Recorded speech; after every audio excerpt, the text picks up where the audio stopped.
babe. I am so excited to talk to you today about connecting to your higher self and your intuition. And what I'm about to share is actually a lesson from my Quantum Evolution Academy.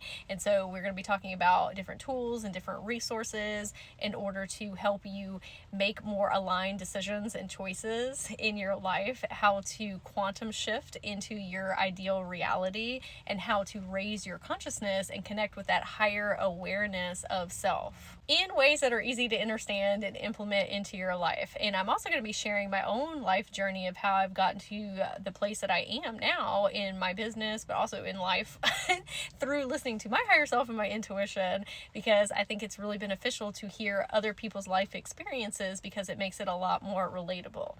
Now, while you're listening to this lesson, if you are interested in joining me in the Quantum Evolution Academy, the next round is going to be starting in May. And not only is it higher self and intuition, we are going to be going through a complete identity shift internally and externally in your reality. This is a complete upgrade, okay, to your DNA and your chakras and your auric field and your light body and your identity as a whole. And the way that we do this is healing our central nervous system, processing our emotions, healing our inner children, upgrading our self-concept, learning about the transpersonal chakra system. That's 12, not just the main 7, learning about soul contracts and karmic lessons and parallel lives and how to connect into your Akashic records as we're stepping into the new earth paradigm. And again, I would absolutely love to have you in the next round. All of the information can be found in the description box below or in the comments, and it's the Quantum Evolution Academy. Hey, my beautiful Care Bear. I am so excited to talk to you about the higher self today. And we're going to be focusing on more awareness with also some tangible tools and exercises that you can implement to connect to your higher self. But we're going to get deeper into these concepts when we get into the quantum manifestation lesson as well. Also, when we start talking about parallel lives and concurrently running timelines. So let's think of our life as this maze here, okay? So you are actually in the maze. There are all these hedges around you, so you cannot see necessarily the next steps. I mean, you can see in front of you, obviously, but not further down the maze, which is further down your life. Your higher self, however, is sitting above the maze, like I am right now, okay? And they can actually see the totality of everything that you are going to experience, all the people that you're going to meet, all the opportunities, all the challenges, all the lessons that you're going to learn. And when you are receiving insights or downloads or those gut feelings that come up, that's actually your higher self that's sitting above the maze saying, hey, why don't you go this way? Or, hey, maybe you should go that way. Maybe you should do this. Maybe you shouldn't do that. Because it can see the bigger plan. That's why sometimes we experience things in life that don't make sense in the moment, but a couple months go by or a couple years and we say, oh, now I see exactly why that had to happen, or why I needed to meet that person, or why I needed to make that connection or work at said job. Even though you are experiencing life frame by frame or chapter by chapter or moment by moment, your higher self sits outside of time. Okay? Time is not linear to your higher awareness. It's all happening at once.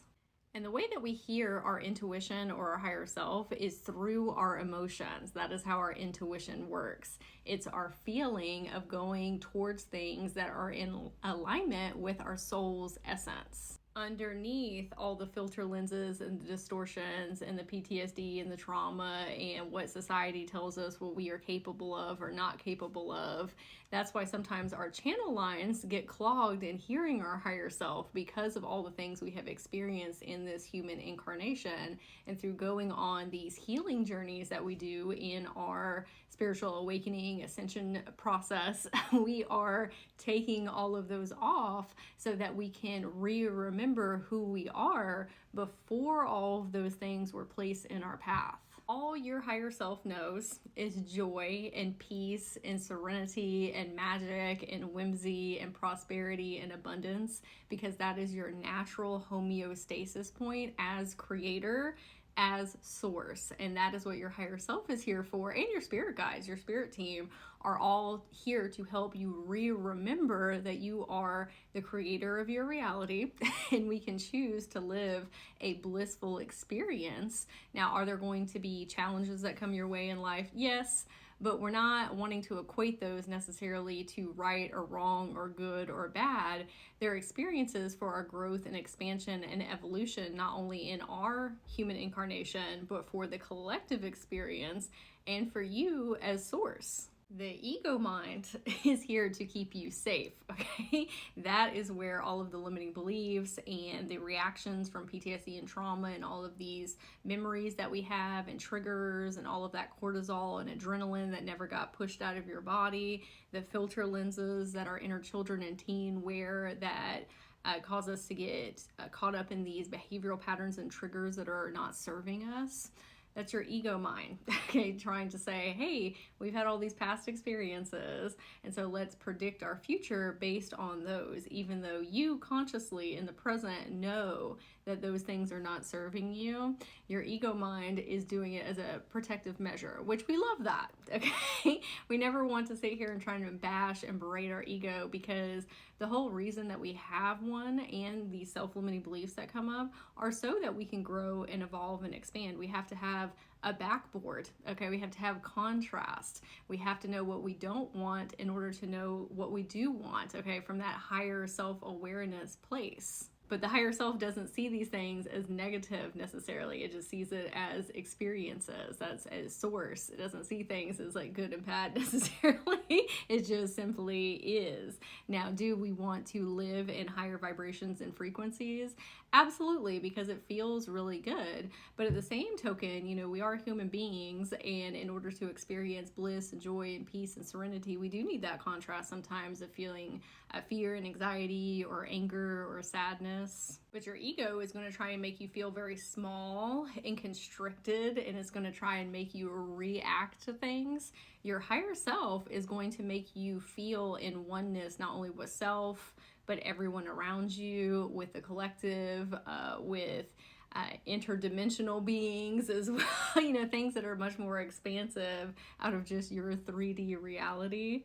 It's always going to be coming from a place of love and unity. It's expansiveness. Okay? It is things that are higher and more open than just what you are currently experiencing. And we don't want to necessarily bypass during our current incarnation, because that's part of the joy, that's part of the magic, it's part of the fun of being creator, of living in these perceptual lenses that you are currently.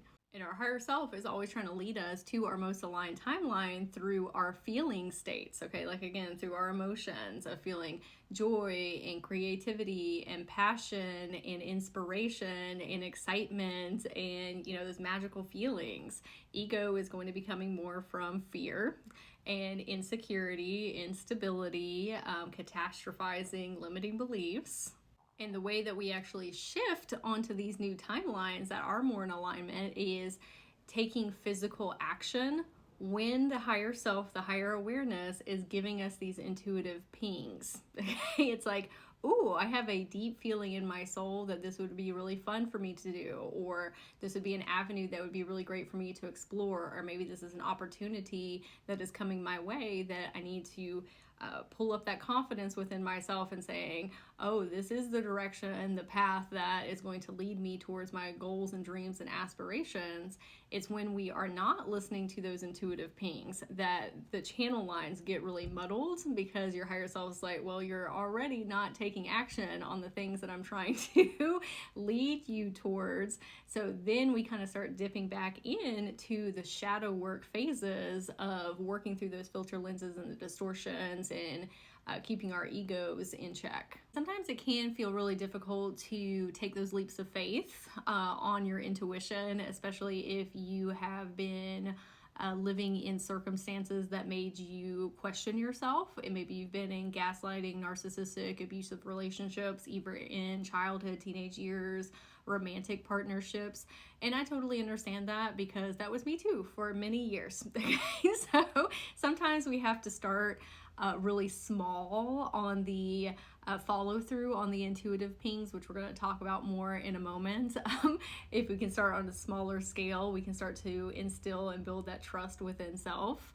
But when we get these feelings of excitement, even though they might be encoded with some anxiety, okay, excitement and anxiety are two sides of the same coin. It's what perceptual lens that you're looking through.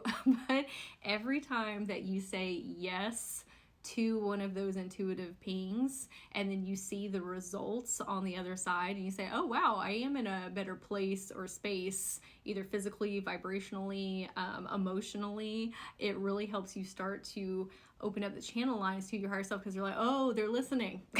And they're taking my guidance. They're seeing how it pays off when they do that.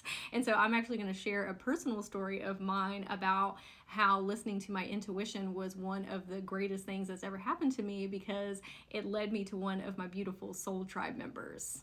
So when we're talking about our ego versus our higher self mind, okay, our ego is again going to try and constrict out of fear and insecurity and instability, not always because of our own doing, but things that we have experienced in life. And our higher self is going to be coming from our heart space, our soul. Okay, so when you have things come up in your life, challenges, we're trying to find solutions, maybe we start catastrophizing, limiting beliefs start coming up, we need to ask ourselves, am I trying to figure this out from my mind? Or is this something that I need to drop within myself and connect to that higher awareness and ask them what they would do in this situation? Because your ego is not going to want you to connect with your higher self. Okay, because the higher self is asking you to do the unseen. It's asking you to go towards things that are untangible, to utilize your feelings. And if you have been cut off from your feelings because of PTSD and trauma, emotions to your physical body might feel really unsafe. It's like I've had to kind of be a little disassociative of my experience as a whole in this human incarnation, and maybe that's representative of you, because it wasn't safe to do that when I was a child or when I was a teenager. Like, how could I even trust my intuition if I cannot trust my own body and my own feelings? Like, I don't feel okay being in here. Okay, so that is why we focus so heavily in the beginning of the course talking about regulating your central nervous system and processing your emotions and reprogramming your mindset, because all of those things work in tandem with one another for you to feel safe with self, for you to feel safe listening to your own internal guidance and to a higher awareness, because we need to feel safe in the present moment with us in our current reality in order to listen to something that we can't necessarily see. Like, it takes a lot of faith to step out into unknown and to perceive into different frequencies that you cannot see with your physical eyes. That takes a lot of trust.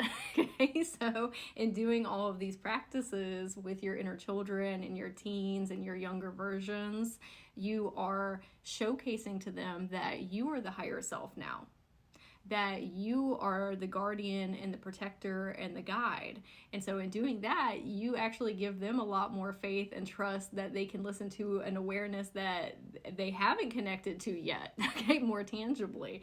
And in connecting with your higher self, or higher selves, that we're going to get into, it helps build trust with everybody, okay? And the more that you listen to these intuitive pings, even if they don't necessarily make sense, but you know that it's going to lead you towards more joy, oh my gosh, joy and passion and creativity and love and just all these really good feelings. When you say yes to those pings, you are saying yes to yourself. Yes, I trust myself. Yes, I am motivated. Yes, I am determined. Yes, I am capable. Yes, I can take care of myself. Yes, I am grounded. Yes, I am safe. Like, you're really instilling this inner strength and resiliency. And also, it takes so much pressure off of your current experience, because we're saying, okay, I don't need to have all the answers. I don't need to know how everything is going to play out. I don't have to control everything. I don't have to control myself. I don't have to control opportunities and experiences. I know that there is a higher guidance system that is leading me to where I want to go, even if sometimes I don't even know where I want to go, okay? They know, okay?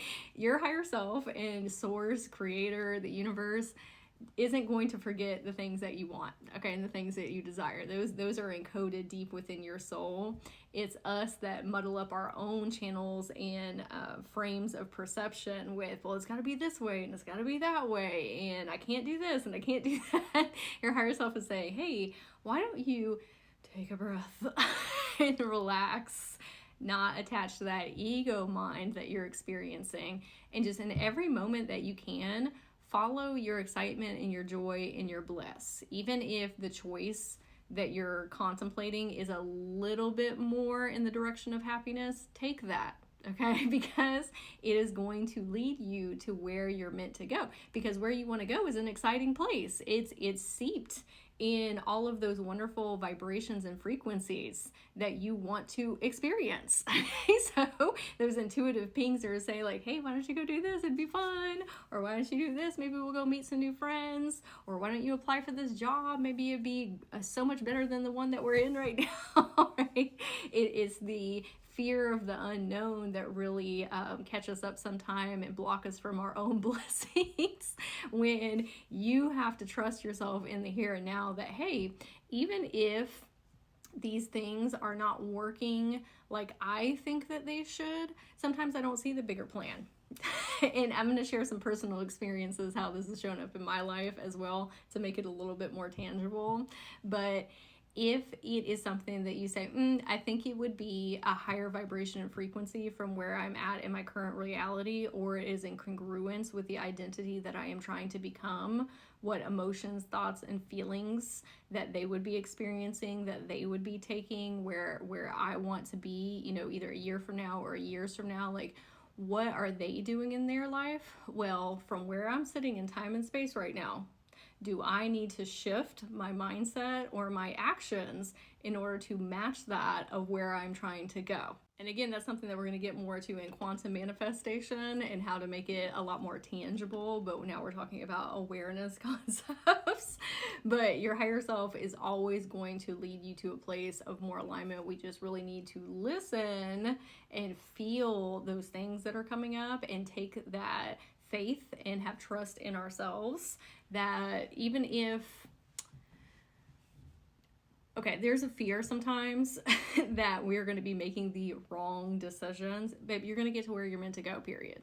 If you are taking action steps every day and working on healing and being more self-aware, there's nothing that's ever going to stop you from getting there. If you have that mindset, if you say, doesn't matter what timeline I'm on, I can always pivot. I know that my higher self always has me, and because I have free will, sometimes I don't listen to my higher self, but it's okay because I'm going to get there anyway. We are learning how to open the lines of communication. I'm learning how to trust my instincts and how to feel my emotions, and having faith and taking actions when my higher self is speaking to me. Do I always do that in the moment, day by day? No, but I'm going to continue to make progress, and I am going to be able to hear them more clearly every single day, okay? That is the way that we get there, to be able to hear higher self, higher awareness, higher consciousness very clearly in our lives, and then you become just in flow with the universe and in life. Like, everything just starts syncing up and clinking in synchronistically. You meet the right people, you have the right opportunities and experiences come your way, but it's a feeling state that gets you there. Your mind is the thinker, okay? And we need our mind. Like, we have to take action steps. We have to use our logic and analytical, critical thinking skills. But more importantly is the internal emotional compass that we use to get through that maze, like we talked about before, okay? That is how your intuition speaks to you. That is why we want to learn how to process our emotions, because it feels good to feel good. That's ultimately where we're trying to get to anyway with all of these manifestations in the life that we're trying to bring in. It's not about the 3D tangible thing. It's about how we feel when we have said things. And so if you are following peace and joy and happiness and bliss, what you believe that your manifestations are going to bring you, babe, you're going to get there, period.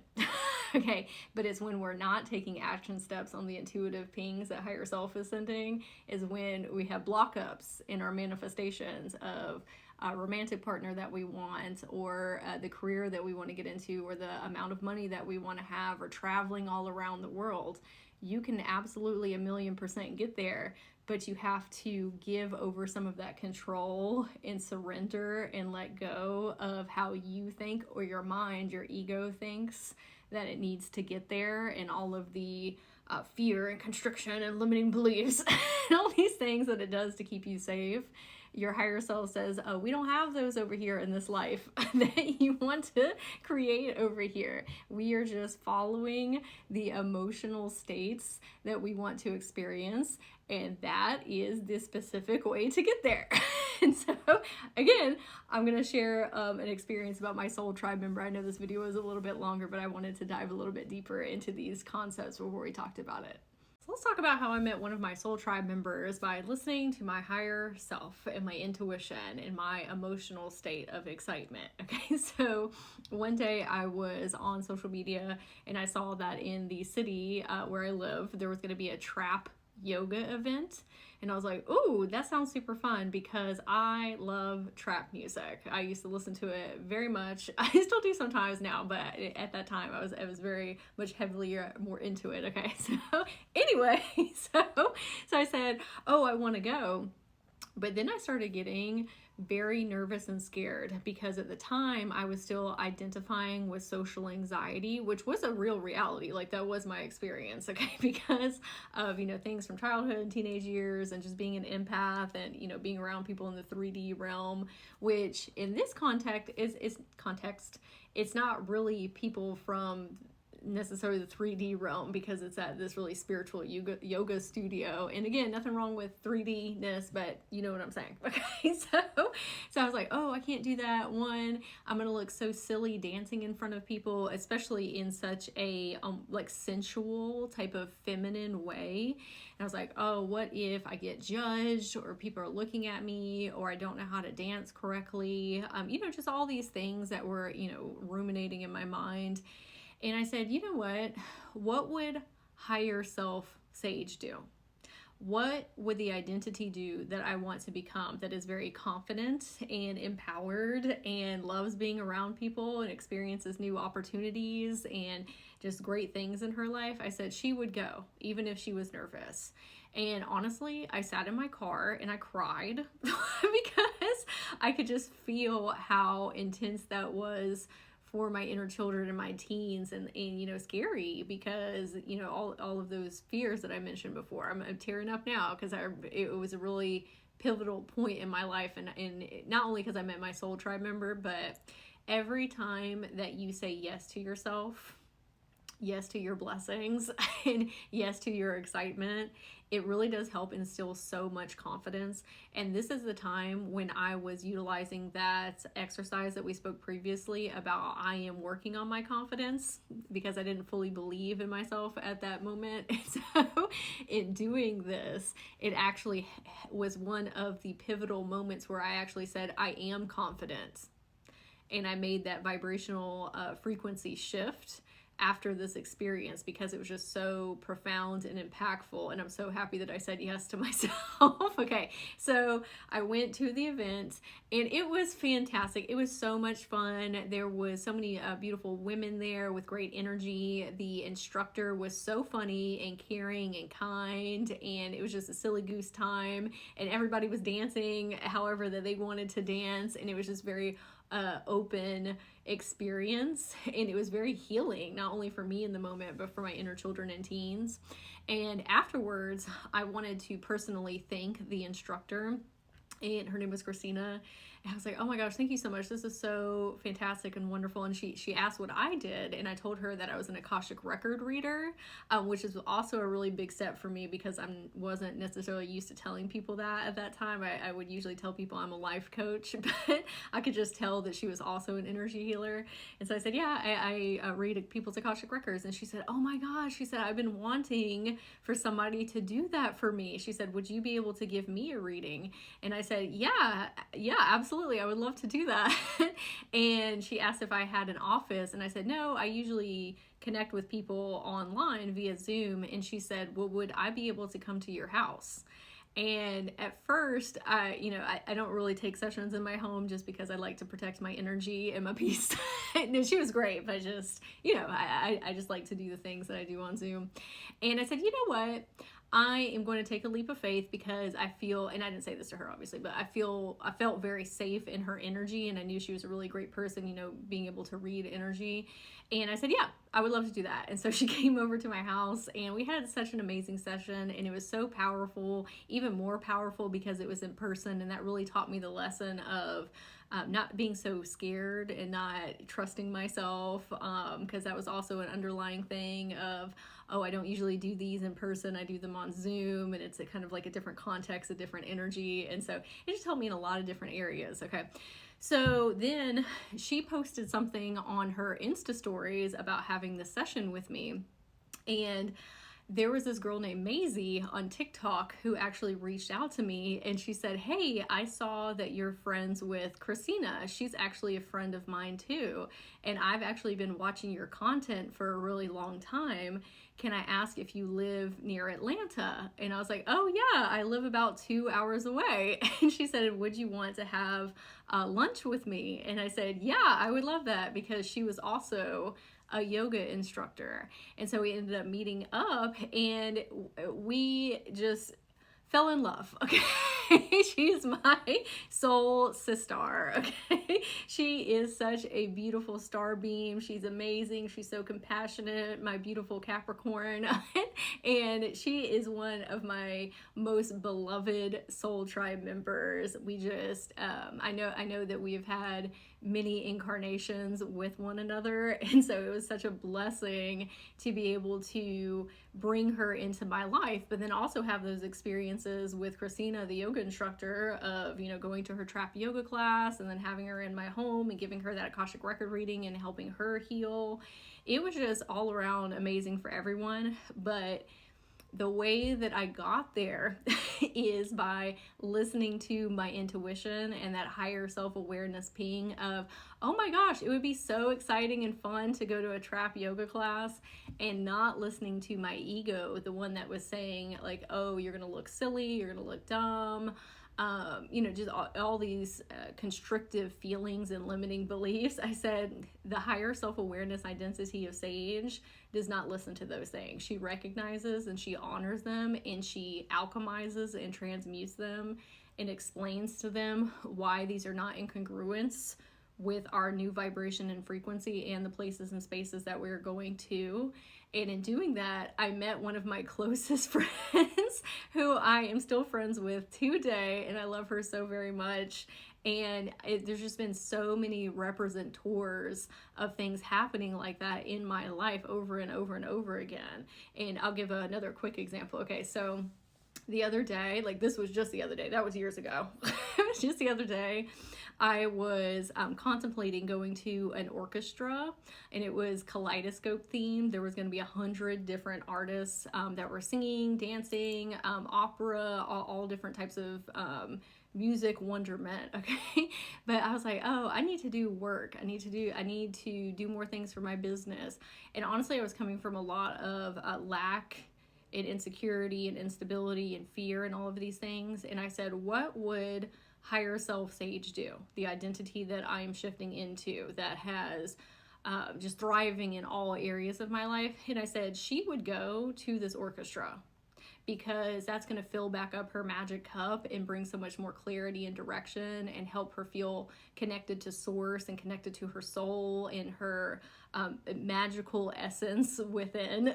And then I went, and I cannot even describe how amazing of an experience it was. Like, just being in that positive vibration and experience with all of these other people who were experiencing it together, and I felt like my creator self. I was like, oh wow, like, isn't it amazing that I created this experience, right? It was helping me get up in those very high vibrations and frequencies and awarenesses. I was like, what a blessing that I chose to come here and be Sage, so that I can experience it through her lens. I'm gonna try not to cry right now, but not only was it helping me connect to my multidimensional self, but it was helping me re-fall back in love with the human experience, despite all the challenges and the life things that come up. I was like, right now, this is everything. This is love. This is unity. This is abundance and prosperity. And then afterwards, I was able to take that with me and come back into my life and back into my business a whole new person because I consciously identity shifted into the next version of myself by not listening to my ego or attaching to my older identity that would have chosen service to others first before choosing service to myself. Okay, we have to fill up our own cup before we can outpour to others. And so this was a beautiful example of how that works out when we listen to that excitement and we follow it, because it is creating so much more joy and passion and creativity in our lives to unfold into our human life. I'm going to give a tangible example of the difference between our egoic mind and our higher self mind, our higher awareness. Okay, our ego is, again, connected to lack,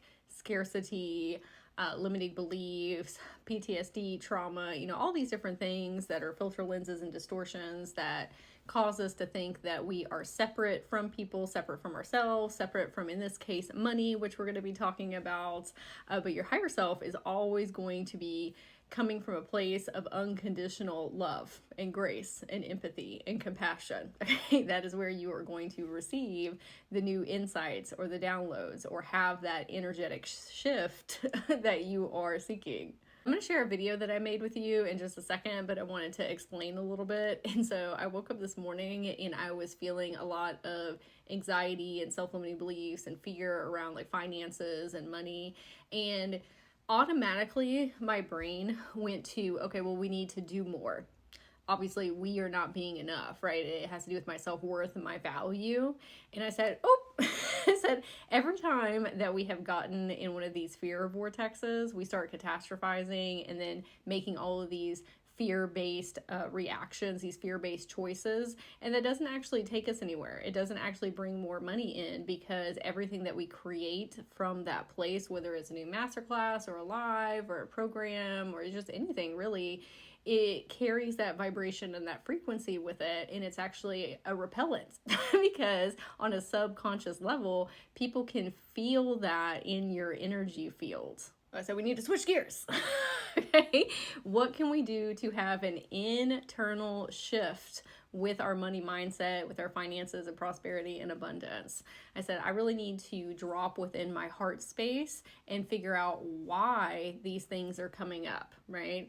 Is it coming up from inner child? Is it coming up from teens? Is it coming up because I feel separate from money, or that it's, my body having a physical reaction because of trauma that I've been through in regards to money, like either in my personal life or society or religious, all these different things that have created these distorted lenses. Where is this coming from? And instead of digging through all of the things, I said, you know what? I'm going to take this to a higher etheric place with my higher self and take it as high as I possibly can go. Okay, so we went all the way back to source, all the way back to creation. And so that's the short story that I'm about to share with you here. And after I went through this whole experience, I felt like a completely different person, because I actually went in and rewired my cells and my DNA. Okay, I went to the quantum level. But the only way that I was able to do that and to be in this new energy that I am right now is through realizing that my ego mind was trying to scare me into taking actions because it's trying to keep me safe. Okay, it's like we could do this, this, this, this, and this, and this to bring more money in, or to sign more clients, or to, you know, do this type of masterclass or programming, you know, all the different things that we create. But I was like, we cannot do that. Okay. That was me checking my ego and saying like, hey, thank you so much for that. I love you. But we need to align to the higher version of self that is already feeling prosperous and abundant, because that's going to create the things with so much more frequencies of prosperity within them. Okay. Which is really going to help other people in their lives, because it's going to be coming from a more supportive, amplified place. Is when you really start to connect with your higher self, because in that moment I chose to be the higher self. Okay, it's not always your higher self trying to ping you, right? Like you have to make a conscious decision to shift identities. Is it always easy in the moment? No, because, you know, catastrophizing and limiting beliefs and all these different things are really intense in the moment. But the more that you practice this of catching your ego and say, what you're saying right now, I understand because of the things that we have gone through, but I want you to know that that's not our current reality and our current experience. And let's see if we can look at this in a different perceptual lens, even if it's for a minute. I just told myself, hey, I'm going to go lay down for 10 minutes and see what happens. Okay. And then my higher self, like the higher awareness above the identity that I was trying to shift into in this moment, was leading and guiding the way. It's not something that I was even necessarily consciously taking myself on this experience. It was just something that naturally unfolded because I took the time and energy to drop into my heart space and connect with myself instead of just listening to the thoughts that my mind was producing based on old PTSDs and traumas.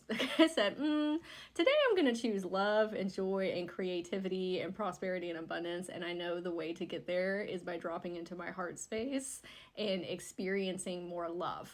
So I'm going to share the video with you, and I would love to hear if it helps you have a perceptual awareness shift. And I'll put a text box underneath the video here if you'd like to share.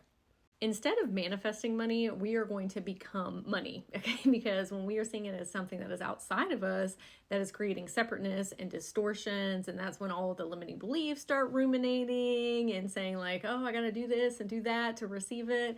Or we can just embody ourselves as the creator of our reality and align ourselves with the energy of money. There is no separateness. You are the same energy that money is.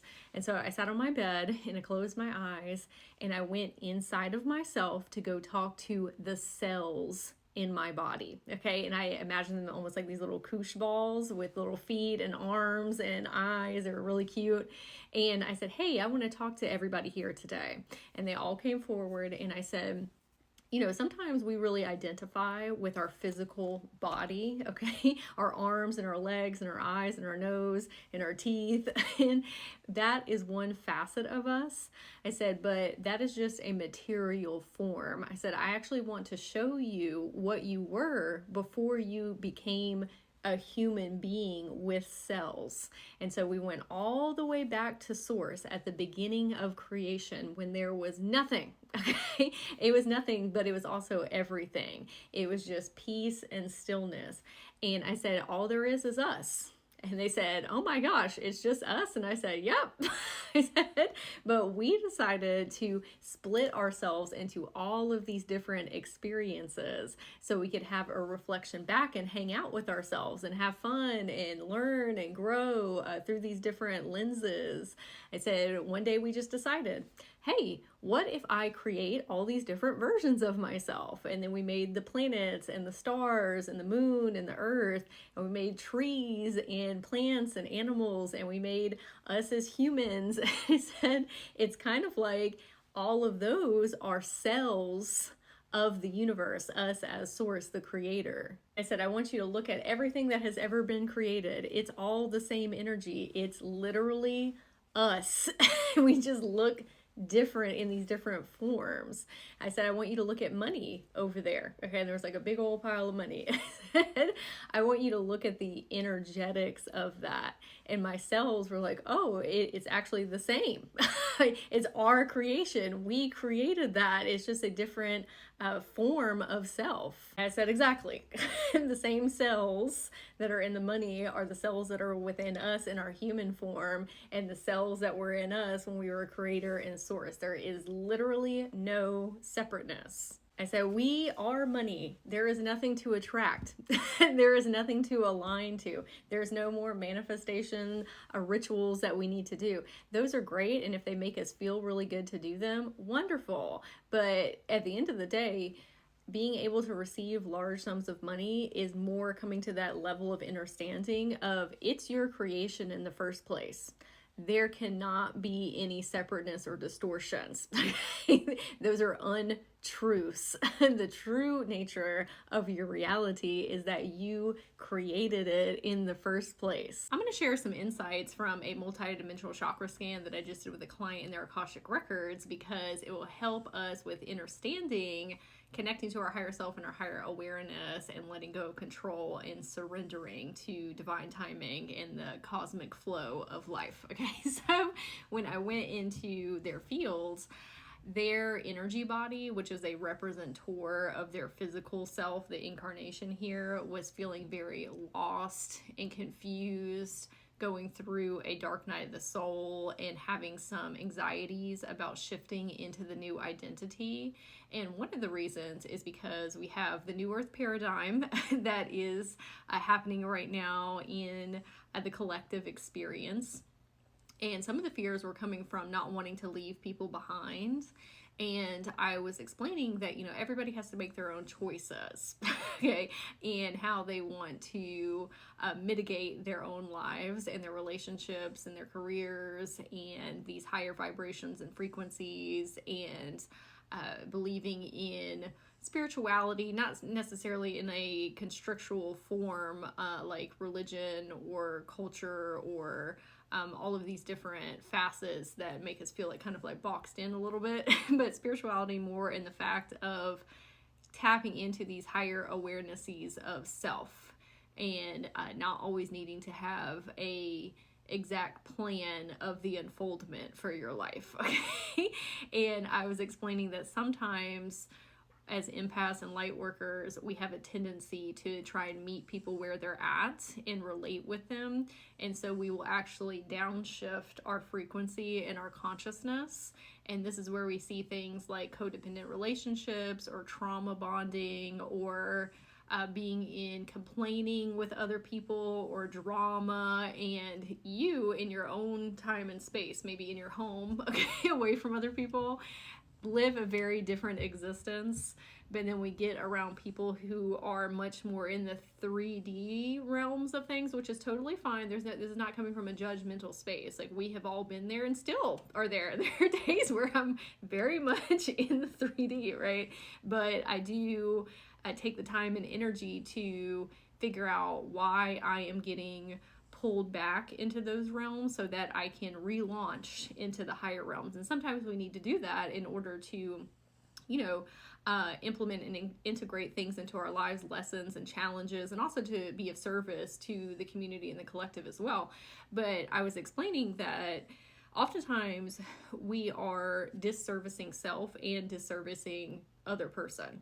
Because I like to give this example of, if there's a pit and somebody is down in the pit, very much in those kind of more 3D realms of existence, and you are vibing high, thriving, listening to all beautiful things that are lifting you up and hanging out with really positive people and having an abundant and prosperous mindset, is it going to be more beneficial for you to get down in the pit and try and help them out, now y'all both are stuck, or for you to stay up here on the ledge, reach your hand down in there, and then pull them up to where you are now? So it's really a reframe of not meeting people where they're at, but getting them to meet us where we're at, okay? And that's not to say that we're always, in the mindset, awarenessy places that we need to be in, because we are living this human experience. We get triggered, all these different things. But if you are in this course right now, okay, I would bet that you are probably one of the most high vibrational frequency beings that are in your reality scape. And sometimes that can be a kind of disconcerting, because it can be kind of difficult to stay up there when you have a lot of heaviness around you. Also, being connected into the psychic grid is something that I was explaining. You can feel with your empathic abilities and your channeling abilities, even if you feel like those are not attuned yet, or they could use some amplification. If you're here right now, you have very open channels, okay? Whether you're conscious or unconscious of it, and that is why you are here. So I want you to take that level of understanding in, as well as that concept. But you can feel the things that are going out in the collective consciousness right now. There's so much stripping of illusion and distortions and injustices, and just so many things that are coming to the light. And that is because they have to be stripped in order for us to bring in the new earth paradigm. Like, it's dark at first, but that's because there's so much light that's being spread into the world. It's a time of illumination. Okay? And one of the things that I did was I handed her energy body in this reading the crystalline core of Mother Gaia, to show her where we are headed as a collective, even though it's really intense right now. And she said, well, what if there's nobody on the other side to meet me? And I said, oh, well, what do you mean by that? And she said, well, I'm already having so many difficulties relating to people in the first place. Kind of like the rainbow sheep. It feels like if I take a leap of faith in myself and I shift into this new identity, there's going to be even less people who I am in resonance with, and then I might be even lonelier on the other side. I was like, I totally get that, because I have been through that phase in my life too, where everything and everyone was kind of stripped out of my life. But that was because, one, I needed to go on a really radical self-love journey, but I needed to make room and space for my soul tribe members. Like, I needed to clear out these heavier, dense things in my field, and also raise my expectations of not only other people, but of myself and my reality. And when I went through that metamorphic phase, I actually called tons of my soul tribe members on, and they are the best things that or one of the best things that has ever happened to me. I feel so supported and felt and seen and loved, and they're my biggest cheerleaders, and not just relatable in this incarnation, but through the vastness of time and space and multidimensional layers. Okay, like relationships that are not like anything else I have experienced here in this incarnation. And when I said that, she was like, oh. Hadn't really thought about it in that lens before, of maybe it is just me making room and space for the new reality to come in, for the new identity to come in. One of the things that she was also concerned about was also not having a vision, not having clarity of where she's headed or what reality is going to look like on the other side of this identity shift. And I said, yeah, that can be really intense, like not knowing and trusting in yourself and trusting in the universe and in divine timing, and that everything's going to work out. But I said, that's actually coming from your ego mind. Okay, that is you trying to think your way there. And we love thinking, okay? We love taking action steps. That's what we utilize our ego mind for critical and analytical and logical reasoning, and to create forward movement. But that's not the place of creation always. That's coming sometimes from fear and anxiety and lack, distortions, PTSD, and trauma, because that is also a part of our ego. But when you tap into that higher self, that higher awareness, you don't really need all of the tangible steps as often as you do, because the way that we get to the reality that we want to be in is tapping into our emotions and our intuition. And so I said, I want you to think with your mind, okay, with your ego, about your future. And she said, oh, I feel very panicky and constricted. I was like, yeah, okay. Now I want to do an exercise with you. And I took her energy body hands, okay, in my hands, and I said, we're going to drop into our heart space, into our heart chakra, and we're going to close our eyes, and we're going to take a deep breath. Okay. From your higher awareness, I want you to perceive further down your timeline into your soul contract. without knowing what that is going to look like or how you're going to get there. All I want you to do is tell me how you feel, okay? And she took a second and she said, wow, I feel at peace. I feel so grounded. And then she opened her arms and she said, I feel liberated. And I'm tearing up now. She said, I feel confidence. All of these vibrations that she wants to feel in her life and has been kind of like cut off from, is because she's trying to think her way there instead of feel her way there. And I said, well, how do you feel about your reality now? And she said, I feel great. I feel calm and centered. And I said, that is a way that you get there. It is finding the vibrational coordinates of the feelings within.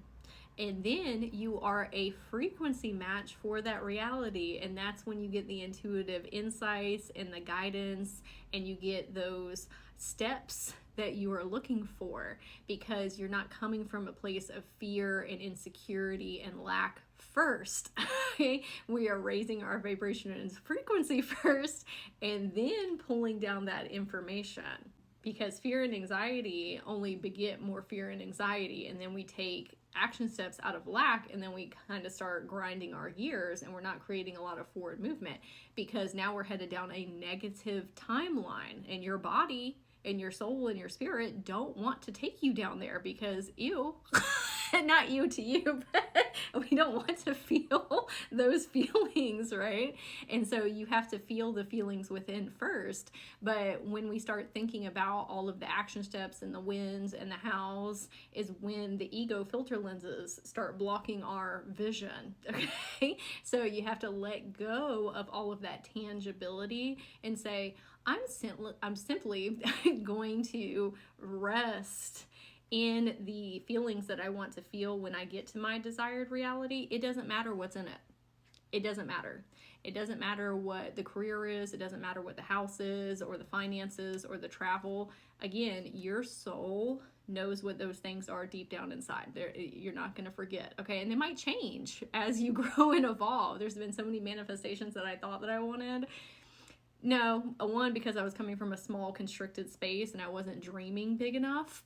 Okay, so my dreams have gotten like bigger and bigger and bigger, my goals, my aspirations. But if you can simply connect to the feelings of where you want to head, that's what you're trying to get to ultimately anyway. That's all you want from the manifestations is to feel good, to feel safe and secure, to feel expansive and free and liberated, and in your joy and your creativity, like you're in this big beautiful field with like open field with the sun shining on your face and birds chirping and flowers, and you know, that's a representative of mine. Maybe you have a completely different, peaceful space that you like to connect to. But ultimately, that's what we're trying to bring in, is the frequencies, the feelings, the emotions. And so when we are experiencing our ego mind trying to make us feel small and stay in these comfortability zones and are trying to scare us with these limiting beliefs, we can take a second to say, hey, I don't need to know everything right this second. What's going to be more beneficial for me is for me to drop into my heart space and connect with the vibration, the frequency that I really want to be in internally and externally. I wish that I could explain to you the energetic shift that created with her energy body. When I first went into her energy field, it was almost like choking the heaviness of being in there, from feeling lost, without a compass, without direction, and without clarity, and that we were, not going to fulfill the things that we wanted to in this life. I'm sure you felt that before, right?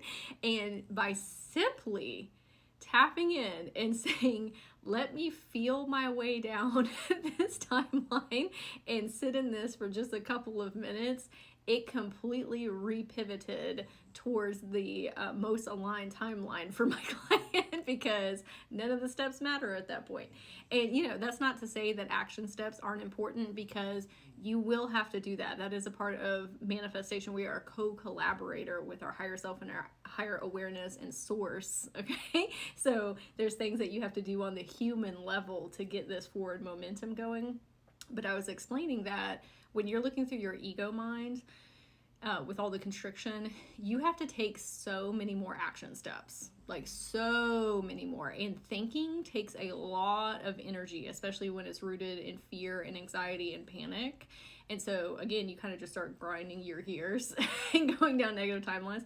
But when you tap into this vibrational coordinates within of the feelings and the emotions without thinking about all the steps, that's when timelines start collapsing very quickly and time starts collapsing.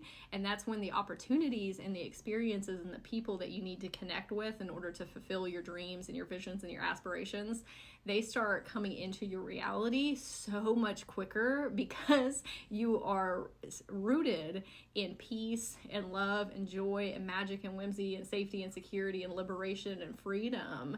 So when you are feeling more of that in your everyday, like, they naturally come in. You naturally take all the steps because you are coming from that identity. You're not coming from the ego mind. Like, you already are the version who has all of those things, and you already have them. That's the only way that you are able to desire them in the first place. Now, way out down on your timeline, your soul contract, maybe they look a little bit different than what you're perceiving right now. And that's because your higher self, your higher awareness knows what you actually want. Not what your ego mind is telling you, okay? What you decided to do here in this incarnation. It knows, like, the deeper soul plan of yours. So put those action steps aside for a second and the what ifs and the hows, and simply connect with the feelings that you want to feel. And it will literally guide your path. Step by step, you will start thinking of ideas that you hadn't thought of before, or like I said, new people come into your life, or new opportunities show up at your door, and you're like, oh my gosh, I really didn't even have to put in a whole lot of work, and things just connected the way that they needed to connect.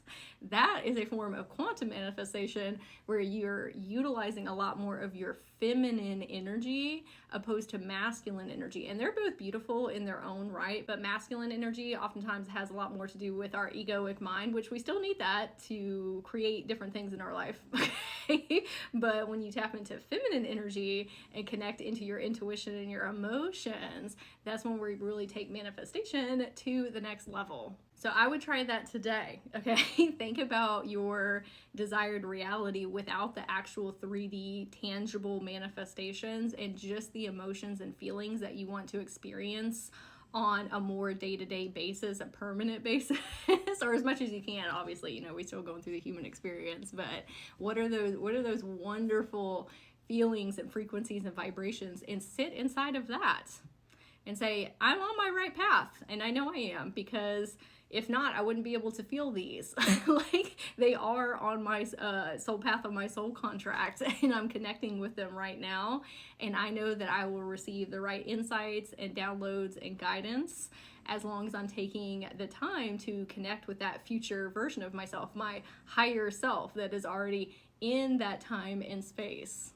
Let's talk about some of the different ways that we can connect to our higher self, our higher awareness. And so the first being is to ask your higher self to send you physical sensations in your body when they are speaking to you, or trying to get your attention, or sending you an intuitive ping. Maybe it's a tingly sensation, or a warm sensation that you feel in your arm, or you feel in your chest, or you feel in your ears, or you feel in your eyes. Maybe it is a color that you see in your mind's eye. Maybe it is an animal that you see in your imagination. There's a lot of different signs and synchronicities that you can set for your higher self to get that resonance of them speaking to you, okay? But your physical body is one of the best ways to do that, in feeling physical sensations or seeing things in your mind's eye, because that is teaching you how to get in tune with your own energy, and how to trust yourself, and how to trust your emotions, and to feel safe within your body.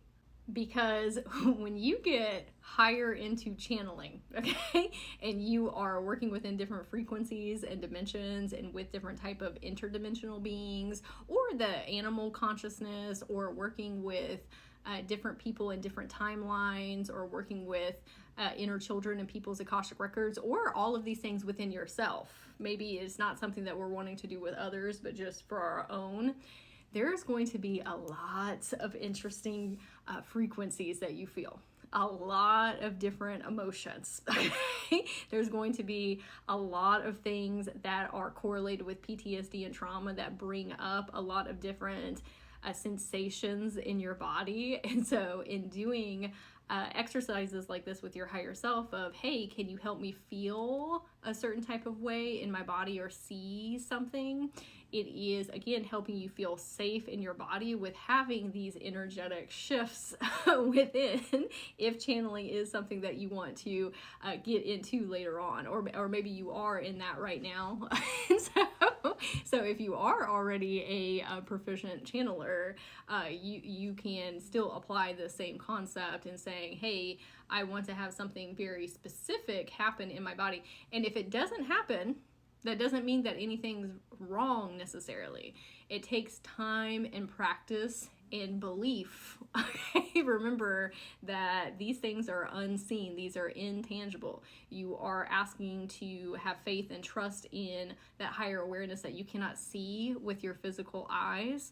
But if you keep at it, it's like a muscle that you're building, okay? And you will start to experience the physical sensations, or you will start to see the things in your mind, either, a color or an animal or some type of sign or synchronicity. But you have to be very present in your body in order to perceive these things. And so that's, again, why we have discussed so much about healing your central nervous system and processing your emotions and cultivating safety and security within. So that way, when you are getting these intuitive pings or these sensations in your body from your higher self, you can pick up on them very easily and say, oh yeah, this is my higher self. Another great way to do this, okay, is to ask your higher self silly questions, because oftentimes we are asking our higher self, our higher awareness, future us, these very, not heavy necessarily, but these things about our life, like major life decisions. And if we are already not trusting self or trusting our higher self and our intuition, that's where the lines of communication are getting jumbled up because of indecisiveness or imposter syndrome, or just not fully believing in self. And so that's where a lot of doubt and fear starts to come in, because you're like, I'm not getting a clear answer, and I'm scared. Okay, I'm scared to make this leap. Okay, so how about we back it up just a little bit and stop putting so much pressure on ourselves, and we ask our higher self little things throughout the day to spur those physical sensations in our body of confirmation. So that way, when you do come in with the major life decisions or the pivot moments or shifting onto a different timeline, you already have that very deep resonance in your body of like, okay, if this is a yes, I get this sensation and then I trust it. And so now we can move forward. But let's start with smaller things, okay? So for example, you might say, should I eat these mangoes for breakfast? Maybe you're on a route to work and you have 2 or 3 different ways that you can get there, and you say, okay, if this first route is the best way for me to go, I want to feel the physical sensation. Or if it's the second route, or if it's the third route. Or should I go to this store or this restaurant or go meet up with this person? Something that doesn't have as much weight on it as like soul mission, soul purpose, career changes, all of these different things. Like, let's start on a lighter vibration and frequency, and so that you can really start to trust self and your higher self. There's so many different things that you can ask about, should I go to this art class? Should I sign up for this course? All of these things, and I'm calling them silly questions. They're not really, okay? They're just lighter vibrations and frequencies, okay? So I would love to hear underneath this video what your silly goose question for your higher self is, and what the physical sensation that you asked to experience, or the animal you wanted to see in your mind, or the color that you wanted to see, or maybe you ask to feel something in one of your chakras, okay? Or you see a sign or synchronicity outside of you. Whatever it is, I would love to hear and how that experience goes for you. Also, while we're on the subject of signs and synchronicities, you are creating the signs and synchronicities. Okay. I know that it seems like that's coming from higher self and guides and from the universe, but sometimes that creates a little bit of separateness, and it creates a lack and fear when you're not seeing them. And so something that helped me on my journey was, okay, well, if I'm source, if I'm the creator, technically it's just different perceptual lenses of me, different facets of me, my higher self and my guides, that are sending those my way to let me know if I am in alignment, if I'm headed towards not the best path or my most aligned path, but just taking action steps that are in resonance with those vibrations and frequencies that I'm trying to get to later down on my soul contract, right? My dreams, my goals, and my aspirations. But you have the power within you, because it's coming from you, to say, hey, I want these signs and synchronicities to really ramp up. I really want them to amplify, okay? I want to see more of them throughout my day-to-day. And when I am not seeing as many as I would like, I know that it is an indicator that there could be a couple different things that are going on, okay? Maybe I'm not being present in my body, because in order for you to see those things, you have to be here in the now, okay? Because they're supposed to be almost kind of miraculous or shock you when you see them. That's why they're known as signs and synchronicities. Is like, oh my gosh, you know, like this awesome like synchronization, cosmic synchronization. And so you have to be present in your body and not thinking about the past and not thinking about the future, and be here and now, like Eckhart Tolle says, okay? So if we're not seeing those in our outer reality, is say, how can I be more present right now? How can I consciously in this now moment ask to see a certain type of sign or synchronicity around me, okay, that lets me know. Maybe the sign and synchronicity is not the specific thing that you're asking for, is the thing though, okay? Signs and synchronicities can come through in gajillions of different ways, okay? But when you are being very present and mindful and tapping into that higher awareness, almost anything can be a sign and synchronicity for you, because you attach the meaning to what that sign and synchronicity is, okay?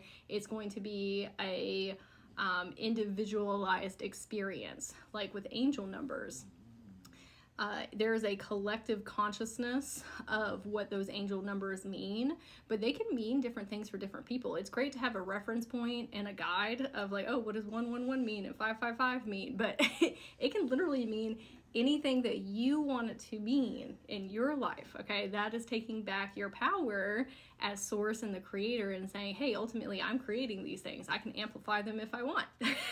And when they're not coming in as readily as I would like, I know that that means I need to be a little bit more present and step back into my creator source form, into that higher awareness as my higher self.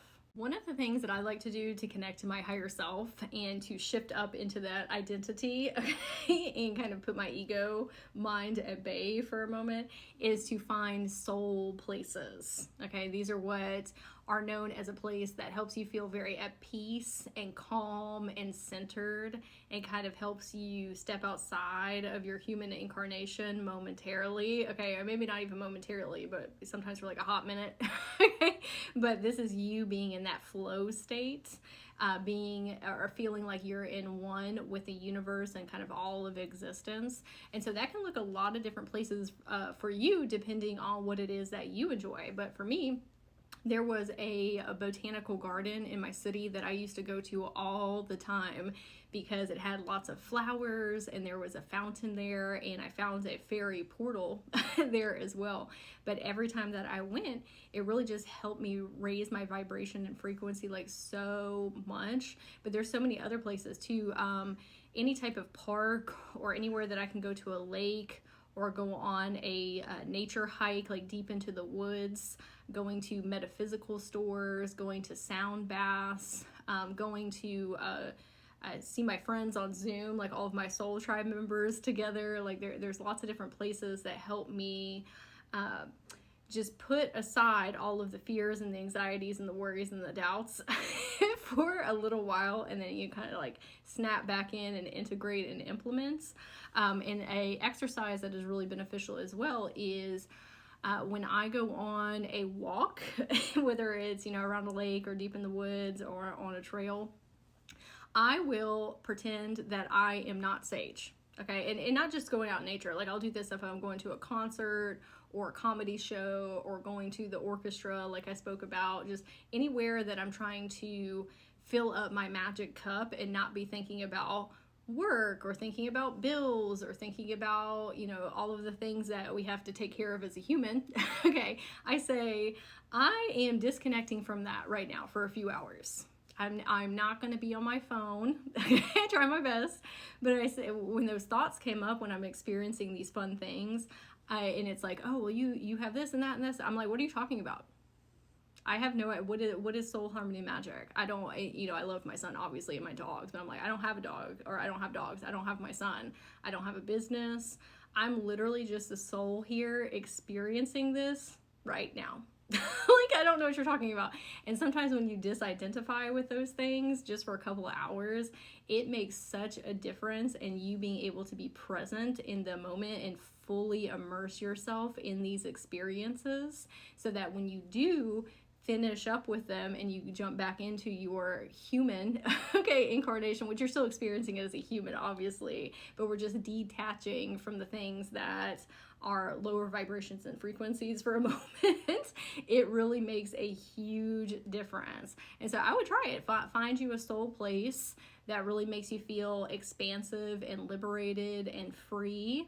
It can be, going to an art class, or, going to see a theater play, or going skiing, or going kayaking, whatever that is for you, and just really set that intention beforehand of, I'm going to put down everything that is attached to my identity here, and I'm just a soul simply experiencing this. Like, how beautiful and amazing that I can come to this earth plane and just really immerse myself in this beautiful scenery, or this opportunity that I have brought into my life. Another way to connect with our higher self is through our dreamscapes. Okay, that is a great way for your higher self and your guides to send you symbolism and different knowledge and wisdom and downloads and insights. And so if you set the intention before bed of, hey, I want to receive these things, okay? I want to raise my vibration and frequency, have DNA and cellular upgrades. I want to amplify my channeling abilities, my spiritual gifts. I want to raise my consciousness.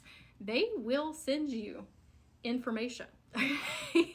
And sometimes we're like, oh, that's not the real reality, when actually your higher self is living outside of this human experience, and the human experience when you're in your waking life is actually the dream. When you are in your dreams, you are actually connected to that higher self-awareness outside of this incarnation, outside of this life.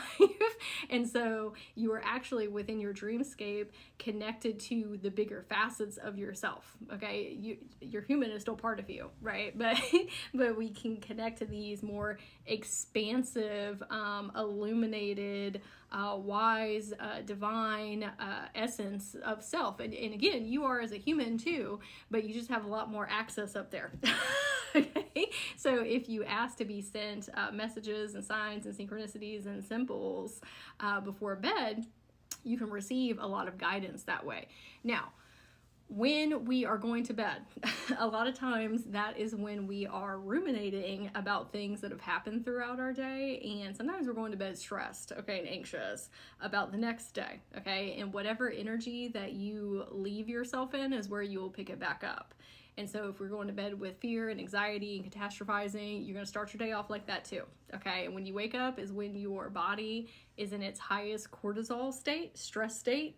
And so if we are not regulating before bed, and then we just keep having these days over and over and over again. So we want to regulate our central nervous system, and we want to raise our emotional state before we go to bed. And one of the ways that we can do this is through gratefulness. Okay, so right before you go to bed, set the intention of, I am going to remember my dreams. I am going to remember my higher self and my guides speaking to me. Okay, because that's very important. Intentions are important. It's like setting the manual instructions of how you want your reality to reflect back to you. Okay, so we're going to say that, and then we are going to start thinking about some things that we are grateful for that maybe happened today. Okay, not today, but the day that you're doing this, okay? Or things that have happened in our past. Or you can even be grateful for the things that are coming for you in your future. That's a great way to pull them in through the quantum field as well. But when you are being grateful, you're really tapping into abundance and prosperity, and you're telling yourself and your higher self and your guides in the universe, I'm ready to receive more because I already know what it feels like to have my cup overflowing, okay? And you're a frequency match for whatever you feel. And so if we're feeling grateful for before bed, we're asking the higher awareness of ourselves to give us instructions on how to bring more of that to us. And one of the ways that we do that is through our dreams. Now, when we wake up, we need to make sure that if this is an exercise that you really want to start implementing into your life, dream interpretation, that we are writing down as much as we can remember. You can get out a sheet of paper, you can get on your notes app on your phone and write them down, or you can even voice note yourself. Sometimes that's easier than trying to like cognitively remember everything. And then we're going to review it when we're a little bit more awake, and you can ask your higher self and your intuition and your guides to help you with the interpretation. There's also a lot of dream interpretation resources on Google. Now again, that's a collective consciousness understanding when your dreams and your symbols and your signs can mean a lot of different things to you, especially because you can also put the meaning to it, okay? You get to decide. Like your higher self and your guides have one type of interpretation, but you can too through your human incarnation lens. And remember, just like with anything, this is a muscle that you build. And when we were talking about subconscious mindset reprogramming, if you give your subconscious a task, it will do anything in its power to bring that into fruition for you, into your reality. And so for doing this exercise night after night, you're going to start remembering more. Your perceivability lenses and your dream interpretation skills are also going to get stronger and stronger. And then who knows, maybe you become a dream interpreter, energy healer. Okay? But it is a really nice tool and resource to have in your bag because there are a lot of our spirit guides that like to talk to us through our dreams and our higher self. They can talk to you in a lot of different ways, but that is one of the best ways to connect to these higher multidimensional facets of self because again, the dreamscapes are oftentimes the more real reality than the one that we are experiencing here. So I would love to hear if you try these exercises and how it goes for you. A few more exercises that we can do to connect to our higher self is asking yourself throughout the day, what would my higher self do? This is really great when you are experiencing things that are coming from your egoic mind of fear and anxiety or catastrophizing, trying to decide between different choices, or if you are making the most aligned choice, if you should go meet with a certain person or apply for a certain job, or, just really anything in life. What would my higher self do? The one that is living in the reality that I want to be experiencing, because that answer is typically very different from where your ego mind is sitting in the present. And if we're having a little bit of a difficult time figuring out what it is that your higher self would get you to do, remember, you are probably, when you're asking this, in that egoic mind, which is fine, that's okay, we love them. But if we can take a moment, like we talked about before, to drop into our heart space, find the vibrational coordinates of the feelings and the emotions that we want to experience in that said reality. Okay, even if we don't know what the specifics are, we all know that we want to feel more peace and happiness and joy and bliss and serenity and magic and whimsy. Okay? If we can pull those feelings up within ourselves, that is where you can actually directly access the answer of what your higher self would say, of like, oh, this is what I would do. Because in that moment, you are that higher self, okay? The more that you connect with them through this method, through this exercise, you start to become them more permanently. First it's 1%, and then 5%, and then 15%, and 20%. And then one day you wake up and you're in the whole new identity. Okay? And then there's a whole nother higher self that you're working towards becoming, which is something that we're going to get into quantum manifestation deeper into the course of figuring out a tangible higher self to work towards, okay, with very specific goals and visions and aspirations. But because we're in the awareness part right now, we're going to be here, okay? But we will get into that later on. It'll make it a lot easier as well. But I would highly recommend, let's just start with getting into the feeling state with the emotions and then asking from there. Okay, now that I am feeling my desired reality in my heart space as the higher self, what would I do in this now moment with said thing that I'm trying to figure out? Doing things for future you is also a great way to connect, which is a little bit different from higher self. It's the same thing, different perceptual lenses, okay? So I'll give an example. Sometimes I don't want to do my dishes because it's not something that I enjoy, but I will say, you know what? I want to do this for future me because that would make future Sage really happy. She would love to wake up in the morning to a kitchen that is clean and clutter-free. And then when I actually become that future Sage, I can look back and be like, oh my gosh, past Sage, thank you so much. What a blessing to be able to wake up to a clean kitchen, okay? Or sometimes I'll want to throw clothes on the floor, okay, instead of hanging them up. And I'll say, okay, let me hang them up for future me. Okay? And this is a great way to become that new identity who is implementing these things that help us take care of ourselves in this human incarnation, right? Or I'll say, you know what? I am going to work out for future me, because future me is going to feel so good with all the dopamine and the serotonin and the endorphins that are going to come from that. It's going to help her with her channeling abilities. It's going to help her bring more money into her life, which it does the more that you take care of your physical body, your physical vessel, okay? Because money is an energy. It's something that you channel. You take care of your body, the better frequencies that you can bring in, okay? So anytime that you can say, I'm gonna do this for future me, that's a beautiful way to shift into that higher level identity that is taking care of themselves on a more expansive level.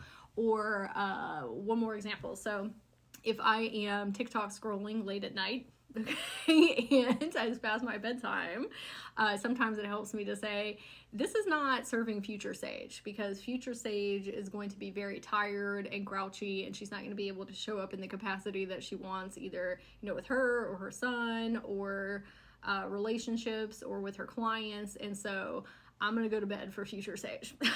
Okay? I used to be very much a person that used to say, that's a problem for future me, okay?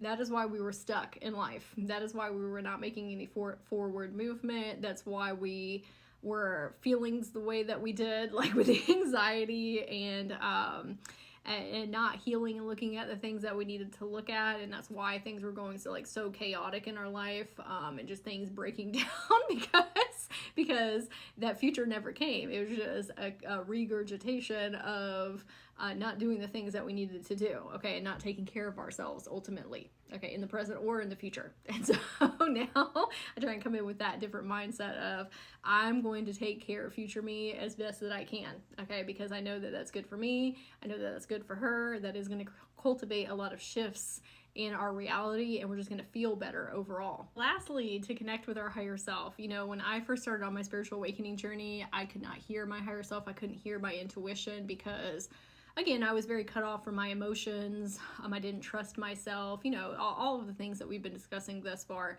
And I said, you know what, if I can't hear my higher self, I'm going to be a higher self. I'm going to be a higher self to my inner children. Okay?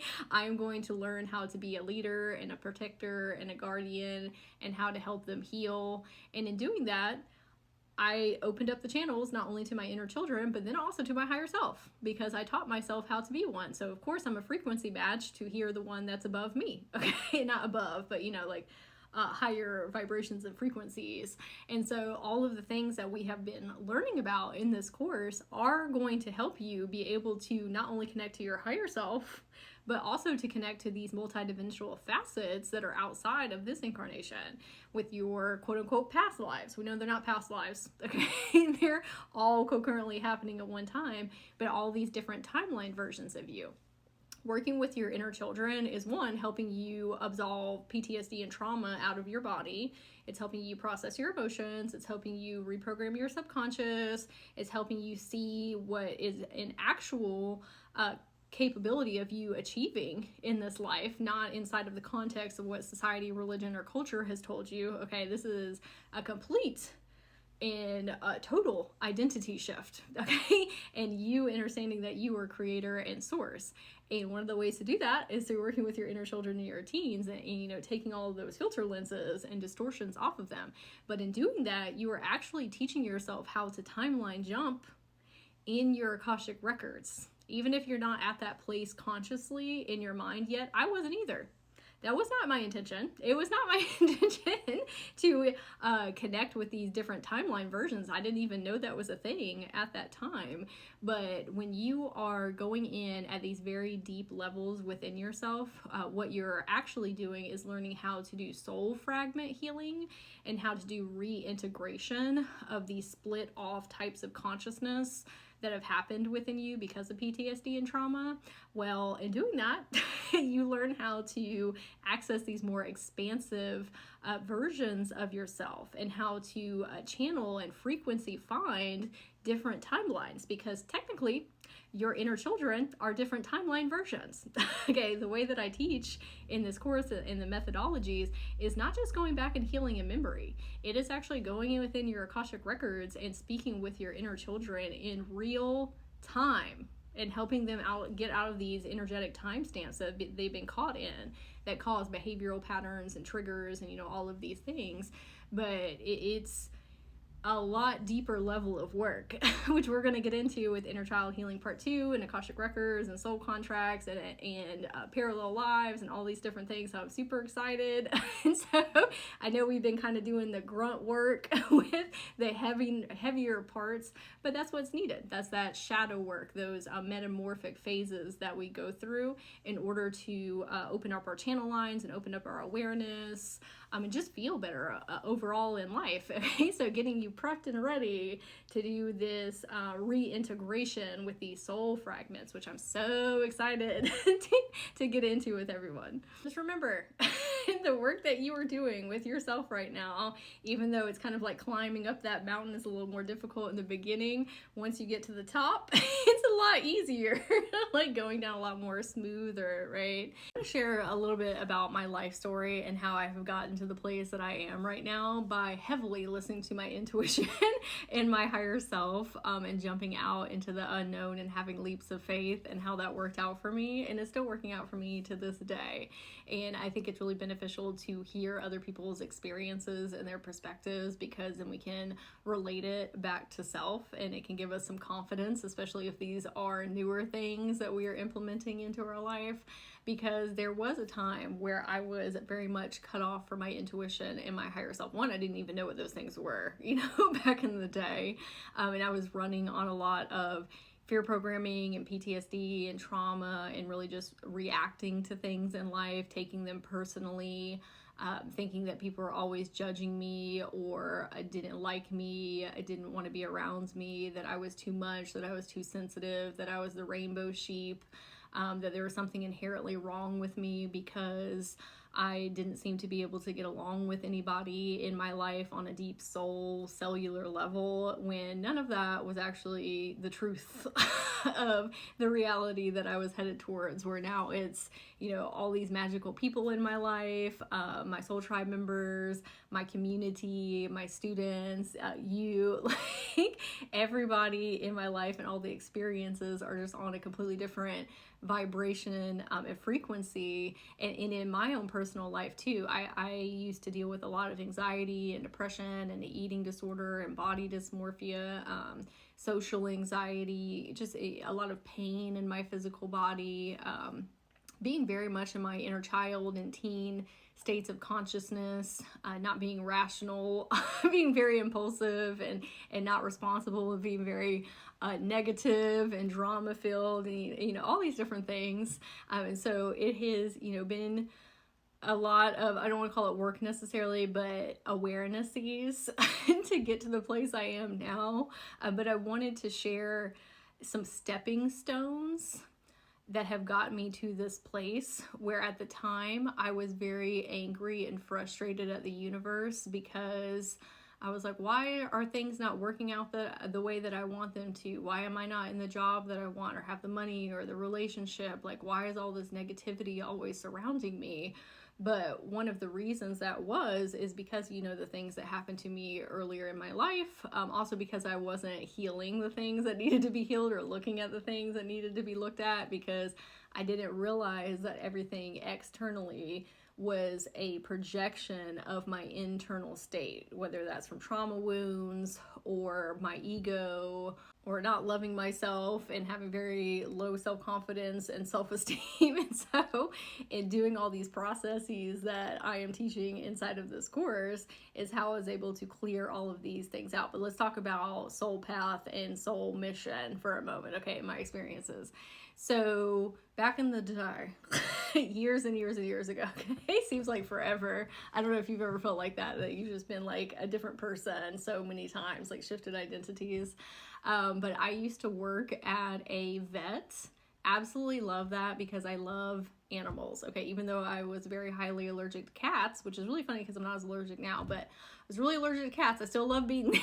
Okay, taking mad amounts of allergy medicine. But while I was there, the boss or the owner of the vet was very narcissistic and gaslighty, and just did not take care of his employees very well. It was just a very stressful job. Working at a vet is stressful anyway, because there's a lot of hectic energy going on. But I said, I cannot work here anymore. Like, this is not good for my inner peace, for my serenity, and you'll see a trend where I pull in a lot of narcissistic gaslighting bosses, and we'll talk about why that is as well. But I said I can't deal with this anymore, so I left, and then I ended up going to a children's daycare. Okay, where I was teaching little kids, like they were 4, 5, 6, 7, 8 years old. Okay, love that, because I absolutely love children. But again, management was not running this necessarily super well. And so I was like, I love working with kids, but I want to do something where I can work for myself and be an entrepreneur, because that had always been a dream of mine since a child, was to be a psychologist and own a business. I used to watch tons of Dr. Phil back in the day, and Dr. Phil is not a good representative of a psychologist. He's not a psychologist in the first place. I would say he's more of somewhat of a philosophic life coach. But that's all I had as a child, as a representator, so that's who I would watch. Okay, and that ultimately led me towards the path that I'm on today. So but I said I really just want to be not the manager of self, but just have my own business. Okay, so I was talking to my son's father, who I was in a relationship with at that time. This is before we even had our son together. And I said, what do you think about starting a doggy daycare? Okay, and I got super excited about it, and I thought that it was a brand new spanking idea. I didn't think anybody had ever thought of that before. It turns out there's lots of them, okay? Lots and lots of them. But there was only one in our city, and we actually went to go take a tour of it. And at the time I was thinking like, oh, these are all the things that I would want to do if I owned one of these, like juxtaposing it to that daycare. And I was also taking a lot of the experiences that I had learned from the vet and from the children's daycare, like layout, forms, like, just all these different things that I could implement into the business. And he said, yeah, I think that's an excellent idea. I think that we should do that. And so we actually started working on that, like, very adamantly. And then eventually, okay, it took a long time to get there, it feels like, but we actually opened up the doggy daycare. I had quit the children's daycare. In between the time of us having the doggy daycare, which we had for 7 years total, was very proud of that. We ended up bringing in over $500,000 in sales, helped so many families with their dogs and helping them get exercise and get their hair cut and have a place for them to stay over the holidays while their families went out of town. It was really great. At maximum, we could hold 100 dogs at one time. It was really hectic during the holidays, but it was a super successful and thriving business, and it still is to this day. His dad actually owns it now. I sold my half, which we'll get into in a minute, but it's still a very successful business. I'm very proud of that. So while I was at the daycare, I was also going to school for psychology because I wanted to become a clinical psychologist. Even with the doggy daycare, it had always been a dream of mine since I was a little girl, so I still wanted to fulfill that. And I was thinking, eventually there'll come a day where I go be a psychologist, and then my son's father, he'll, take over the business, and then we'll do that. Okay.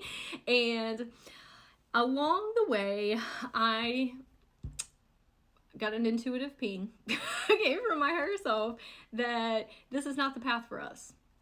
This is not necessarily what we want to be doing. We don't want to be working in an office. We don't want to be doing 9 to 5. There's very tight restrictions that psychologists and therapists have when they're talking to people about the things that they can talk about. And that started to create some doubts in my path, but I ignored it. I said, nope, the only way that I can help people is to become a psychologist.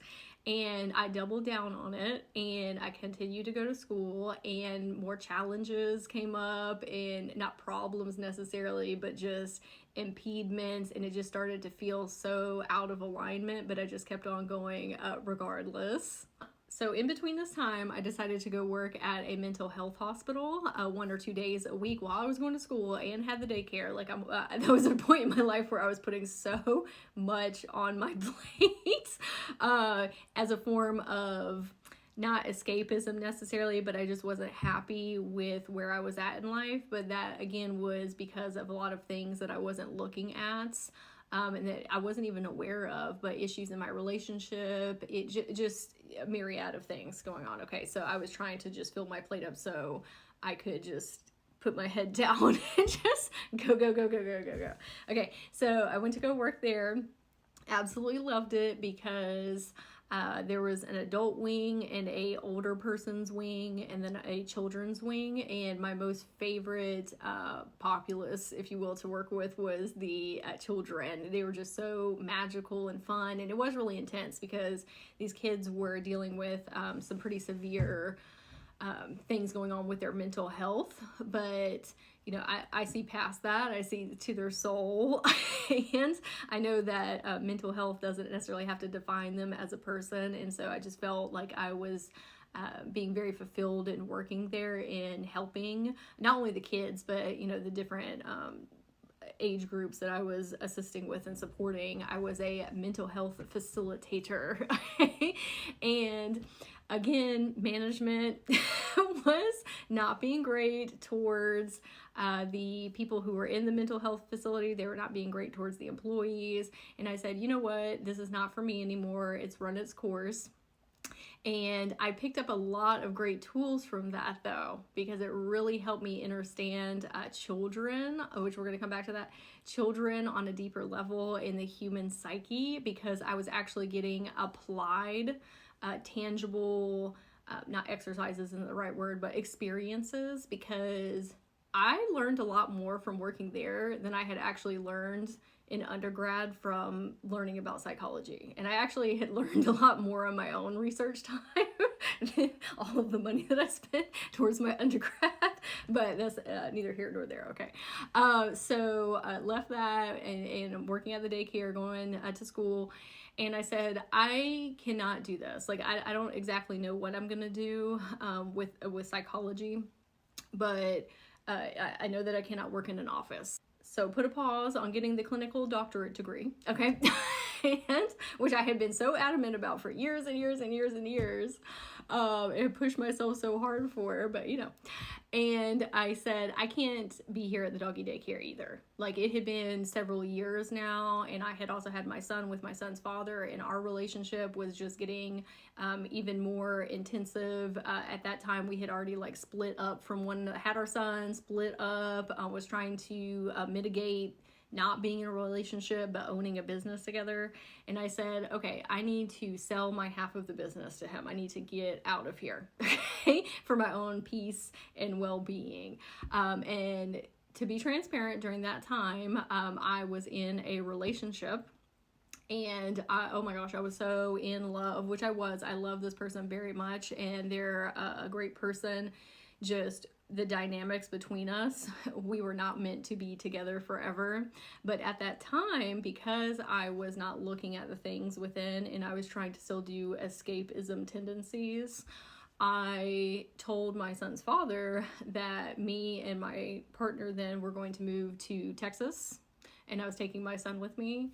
And that started a very long, nasty custody battle. Okay, it was very, very intense. And at the same time, I went through a dark night of the soul that pretty much stripped everything out of my life except for my son and like everything. Because at that time, the doggy daycare wasn't working out, school was on pause, like all of these identities that I had like wrapped around myself, also being, you know, a romantic partner to said person. And now there was scares of like losing my son, and you know, same thing with my son's father. Like, it was this battle that we were going through of like trying to get custody of our son, which now everything's great, everything's worked out, okay? Everything's fine after then. But it was a really, really intensive year. And so I said, you know what? I need to go do something that is going to get my mind off of the things that is happening in my current life. And at that time, I had gone through a very deep self-love journey, okay, for like a year. And I said, I'm going to go get a job somewhere, which I think will be fun and will get me around some other people and get me up out of this hermit mode that I've been in. And so I said, I'm going to go work at a bar, because honestly, I could not think about working for anybody else in any type of context. Like, I had worked in a lot of restaurants previously and in the service industry. And I was like, at least at a bar, it's a fun atmosphere. It is a little bit more like loosey-goosey, not as structured, right? And I'm not going to be necessarily like micromanaged by somebody. And so I ended up going to work at an Irish pub. And it was really fun. It was really enjoyable. In 6 months, I ended up becoming the bar manager. I ended up in leadership positions pretty quickly, because again, I want to be a boss, if that makes sense, instead of like being bossed. And I don't even like to use the term boss, but like management, if you will. And so that really, really helped me with my social anxiety, because you have to be resilient and strong and confident in order to be a bartender, okay, or be a bar manager. Like, you're around so many people. And so it was great for a while. And then, like with anything in my life, it started to really fall out of resonance. And I said, I don't think that I can be here anymore. Again, I had a very narcissistic and manipulative, gaslighting boss that would scream at everybody and curse at everybody and put people down and just wouldn't pay us when we needed to be paid and all these things. And so I quit. And I took a leap of faith. And I'm not saying to do that in your life, okay, because that's an Aquarius thing within me. But I sometimes have stayed places too long, and then all of these things start going awry because it's so far away from the vibration and frequency that I need to shift into, or that I have already shifted into, and I need to spread my wings and go out and be in new experiences and around new people so I can continue to grow and evolve. But it's scary sometimes taking those leaps of faith. But I will say that when I was at the bar, I said, you know what? I think I want to be a life coach. This is before I decided on like the spirituality avenue of it. But I said, I don't know how I'm going to get there. I just know that's what I'm going to do. Okay, so I started listening to so many life coaches, just imbuing that in my energy field and listening to the words that they were speaking and the actions that they were taking and how they were presenting their teachings. At the same time, doing tons of like healing work on myself. And I said, what would, this is like subconsciously, okay, before I started getting into like higher self and stuff, I was like, what would a coach do if they were in a bar working right now? Okay. And I said they would probably start treating all of the people that come into the bar like their clients. Okay. Because a lot of times people are coming to the bar because they're trying to either drown out their problems or, you know, put their problems away. Not always, obviously, like some people are coming out for fun and joy and to hang out with their friends and everything. But oftentimes I would, you know, talk to people about what was going on in their life, and it was really helping me with my skill set and helping me give confidence of like, oh, I do know what I'm doing. I do know how to talk to people. I do know how to help and support them in no matter what context it is.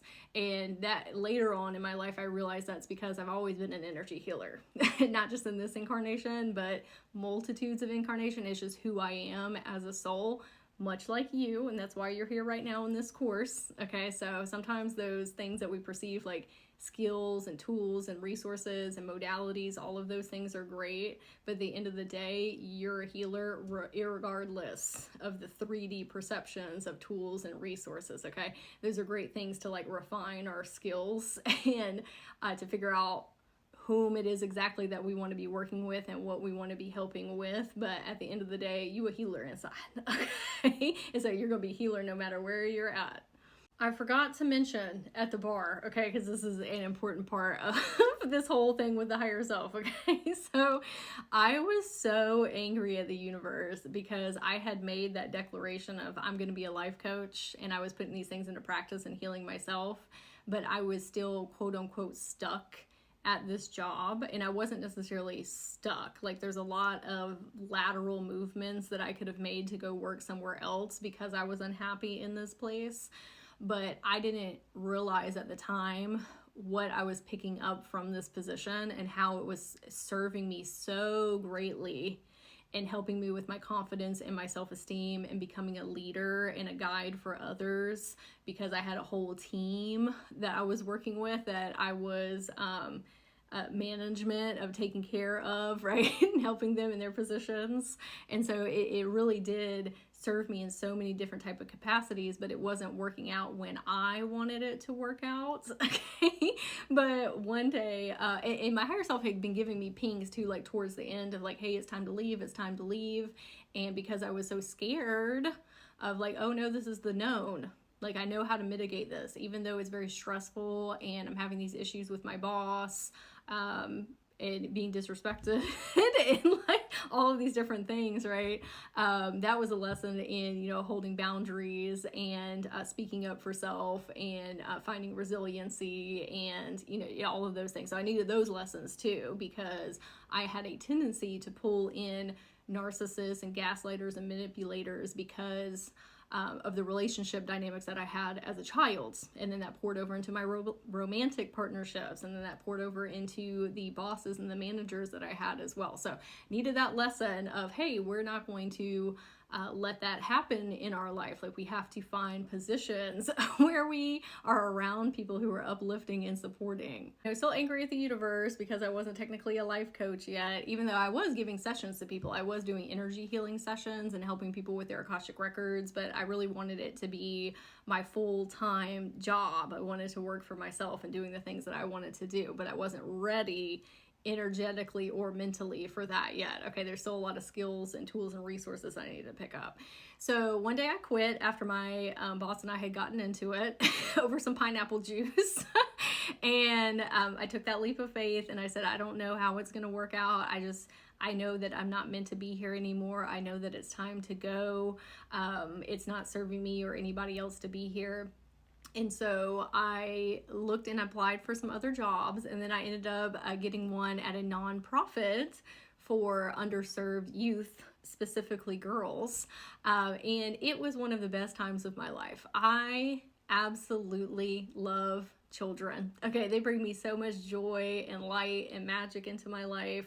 And I was teaching at that time. I was helping them learn about self-love and self-compassion and helping them with their logical and critical analytical thinking skills. It was an after-school program, but it was very much steeped in helping them with tools to set them up for success in life, especially because a lot of them were from households or schools that did not give them the support that they needed, and not always because of the parents' fault. A lot of that was due to socioeconomic situations where their parents were working a lot, but then there were a lot of parents that were just blatantly not giving them the support that they needed. So we were their lifeline, if you will.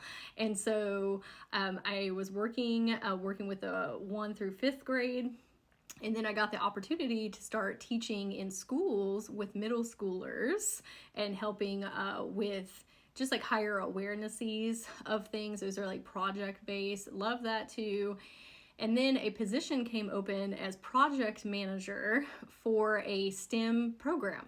And this is where I would take all of these middle school and high school girls to go to all these different companies in our city and the surrounding cities. And so they could learn about all of these different STEM opportunities that they could get into. It was a summer program that also ran like into the school year as well.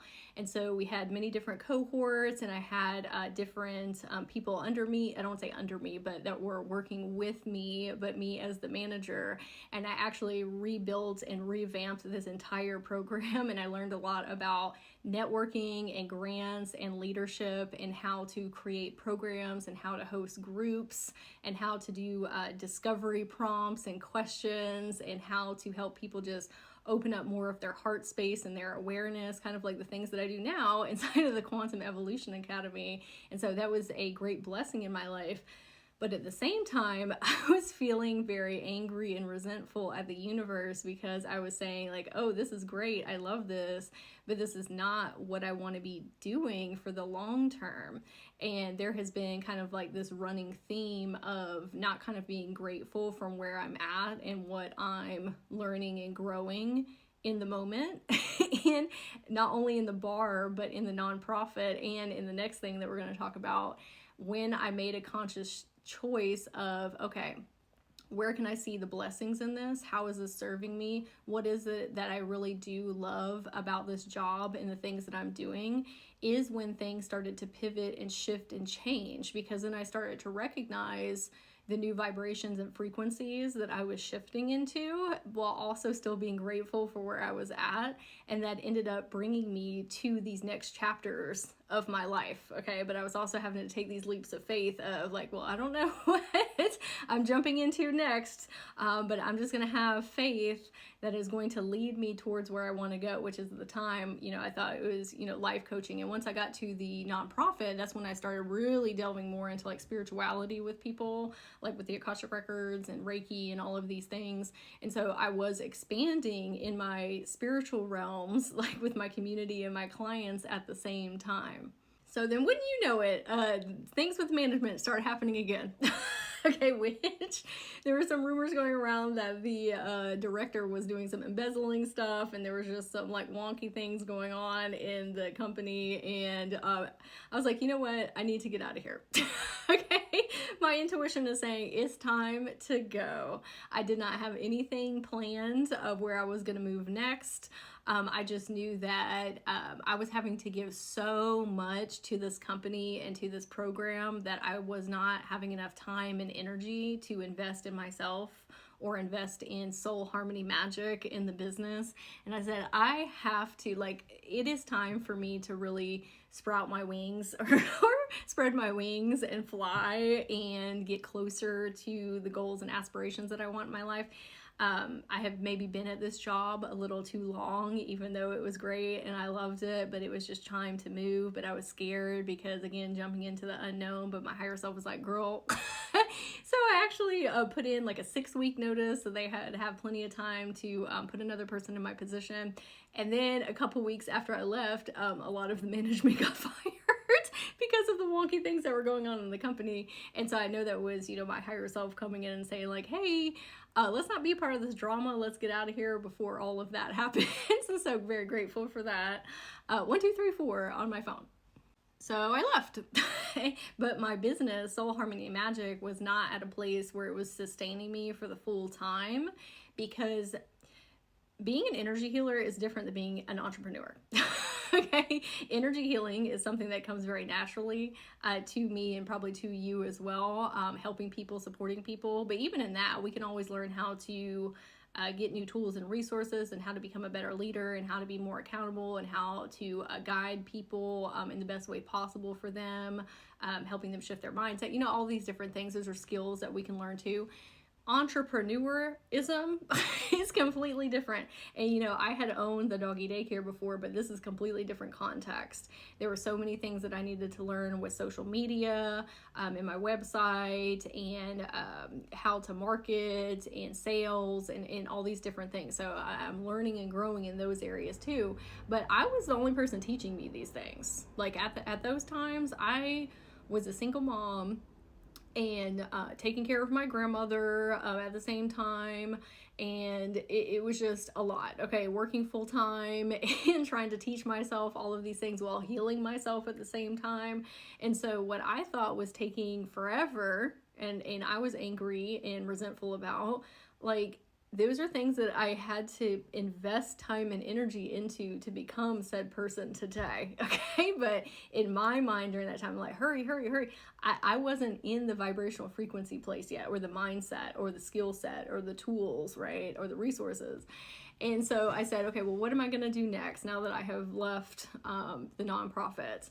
And I was like, I cannot go work for somebody else. Like, I am over micromanagement and over, and let me get like a little quick snippet, okay, of why I kept pulling in those relationships with my bosses or management, because I was talking to somebody about this the other day. One of the reasons is because I'm naturally drawn to I was naturally drawn to those persons because of the trauma and PTSD that I experienced as a child. Okay, so those are the lenses that I was perceiving in, of like, oh, these are the people I've always had around me, let me pull more in. But at the same time, I pulled in micromanagers that were very controlling, because I was micromanaging of myself. I was very controlling of me, as far as talking down to myself, berating myself, always telling myself I'm not good enough, I need to do more, I need to be more, and just basically doing the same thing that these bosses were doing to me. And so guess what the universe did? It said, hey, we're going to give you a reflection of how you are experiencing yourself internally, but outside of you, so you can learn firsthand about how that's not cool. That's not the vibe. That's not what we want to do. And through going on my spiritual awakening journey and healing, I realized like, oh, this is just a projection of me. Not all of my doing. Like, some of it was the trauma and PTSD that I experienced, but a lot of it had to do with me not loving myself. And so the universe was trying to say, hey, wake up. Okay.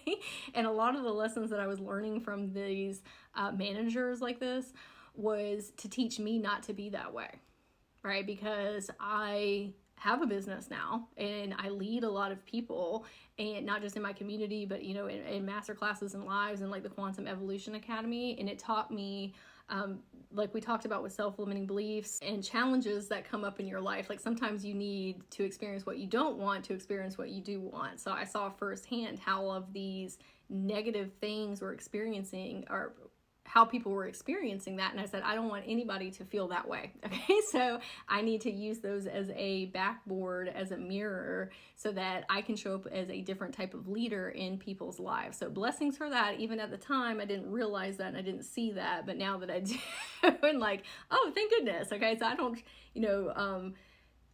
project my own traumas and PTSDs onto everyone that I had experienced as a child, because that is what my bosses and managers were doing to me and to the other employees. Okay, so very good lessons there. Back to what I was saying before, I said I cannot go work for anybody else. Like, I just literally can't do that.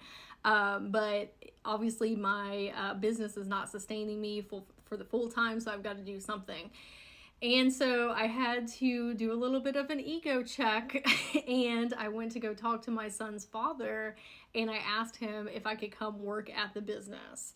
And again, that was a big ego hit at the time because I had once owned said business, right? And now I was coming back to work as a manager, and I was not having the same type of authority or the same type of inputs, and obviously not working there in the same type of capacity. And that was a lot to process through. Okay, especially because, you know, my son's father and I, we have a better relationship now, but at the time it was still a little bit rocky. But I said, is this going to bring me more joy and excitement and creativity? Is it going to allow me more space to blossom within my own business? Yes. Because I love playing with dogs all day. Like, how fantastic is that? I only need to work 2 or 3 days a week there. Like, it would financially sustain me so I can invest more in myself and invest more in soul harmony magic. It would probably help me heal a lot of the relationship with my son's father at the same time. It's just more of a relaxed environment. I don't have to like talk to people necessarily because I'm just with the dogs.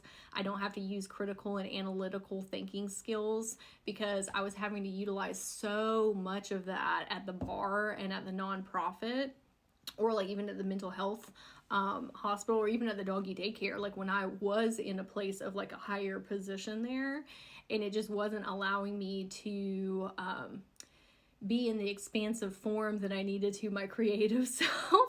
And so if I could get into a position that allowed me to do that, even if I did kind of to check my ego at the door, like that is going to clear the path for me to get into the level of now spiritual coach that I wanted to become. And so I went to go work there, and I was actually there for a year and a half maybe, which was way longer than I wanted to be there. Okay.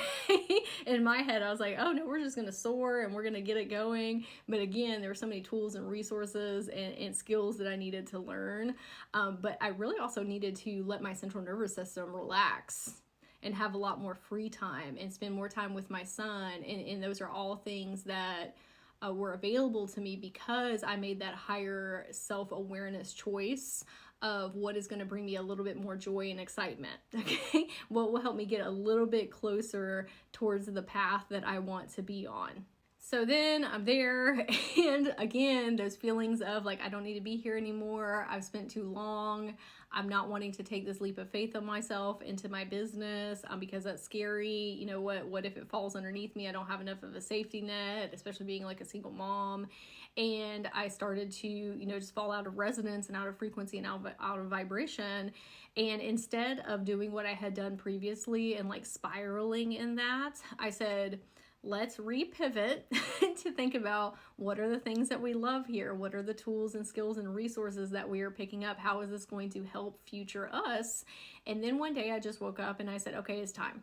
It's time for me to quit. It's time for me to go full in on myself because now I feel like that I am actually ready to go full time in soul harmony magic in my business. So then I left and I realized that I was not quite right where I needed to be. Okay. There were still some things that I needed to learn and grow around. And so I said, what would make me happier now? Okay. Obviously, I've already left the daycare. I got to do something. And I said, you know what? I'm going to supplement my income while I'm still figuring these things out. I'm going to DoorDash. And I'm going to Uber Eats, and then I'm going to pick up all these kind of like side jobs here and there. And I did that for a while because I needed to let go of the safety net a little bit more at a time. And in door dashing and doing Uber Eats and these side jobs, I was closer to being my own boss because nobody's with me, obviously, like in the car when I'm like delivering these things, and I'm getting to pick my own schedule. I would also listen to like mad amounts of like podcasts and mentor talks and all of these things like while I'm out on my food delivery travels. And so I was still getting closer to where I wanted to be. And then one day I woke up and I didn't need to do those things anymore. Like, I did eventually let go of that safety net altogether. And so that I could jump into being the spiritual coach that I am today. Now, backtracking a little bit, okay? When that custody battle was going on with my son, that is a time where I realized that my son is one of the most important things to me in this life. It's actually one of the reasons that I incarnated here, is to become a mom and to have those experiences. And having that fear of him maybe not being in my life in the same context that he had previously really snapped my awareness in of like what is important to me in my life. Now, fast forward, okay, when I did go full-time in my business, I was getting very frustrated, and I was saying, why am I not at the place that I want to be, like in my social medias, or the amount of clients, or the amount of money that I had coming in, or people signing up for my mentorship programs, and just coming from a lot of like lack. Even though, what a blessing that I was able to go full-time in my business, because that's literally all I wanted for so long. But that's a tendency that we have, is to get to where we want to be and then start kind of like going back in that lack and scarcity mentality and it not being enough, right? Even though we spent so many years like going after these things. But anyway, okay. So I sat down with my higher self and was asking her, you know, I see all of these people that are talking about the exact same things that I'm talking about, and they have so many more, you know, things going on in their life. And one, we never know what's going on in the back end. Okay, people may present one way on social media and it might be a completely different experience, but even if that is their experience, pop off, go queen, okay? Like, so happy for you and all of the abundant, wonderful blessings that you have in your life. But my higher self said, hey, do you remember when all of that stuff was going on years ago with the custody battle? And you said, you know, our son is the most important person in our life right now. You get to spend so much time with him. So much time. I am at all of my son's baseball games. I'm at all of his school performances. We are always hanging out together, like almost every single day that I have him. His son or his father and I share like 50-50 custody. But even when we're not together, like we do things like it's still a family, like together, like go on trips and holidays and things like that. We have a very cohesive family, even though we're not technically, you know, together. But anyway, and so they were like, okay, well, if you had so much more on your plate, maybe you wouldn't get to experience what you're getting to experience now, because some of the people that I was watching don't have kids themselves. And kids, I don't want to say necessarily take up a lot of your time and energy, but you invest a lot of time and energy into raising your kids and going to the events and their sports and, you know, all the things that they're interested in doing. And that lights me up. That makes me so happy and brings me so much joy to be able to give him that experience, because I didn't get all those experiences when I was a child. So it's been very healing for my inner children and teens to provide him with those things. And I said, oh, you know what? I am really grateful and thankful that I am in the space that I am in right now, because, you know, pretty soon he's going to be an adult and I'm not going to have, and we'll still have a connection, but not the same type of connection. And what a blessing that I'm able to be such an integral part in his life.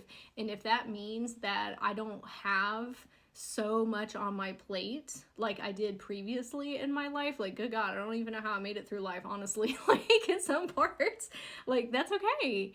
It's all right. Like, we got to the goal that we wanted to. Like, how incredible. And, you know, as he gets older, as I'm traversing through these different chapters of my life, it's only going to keep growing and growing and growing. And obviously I can get help in my business and there's so many people that can support me now, but I am happy in this phase. Like, sometimes we're so forward projecting that we are not being present and seeing all that we have done and accomplished. And so that was a good like reality check for me of like what's important to me in my life. And obviously my business is important too, but I want to have a balance. I want to have my own personal life and the things that I enjoy outside of Soul Harmony Magic, within Soul Harmony Magic, with my son, with my soul tribe members, right? And so right now I have a really beautiful balance where I work a couple hours a day. I make great money. Like, it's chill. I'm always going out in nature and going on these different trips, like very, very balanced, right? Which if there's a ton more on my plate, what a blessing, right?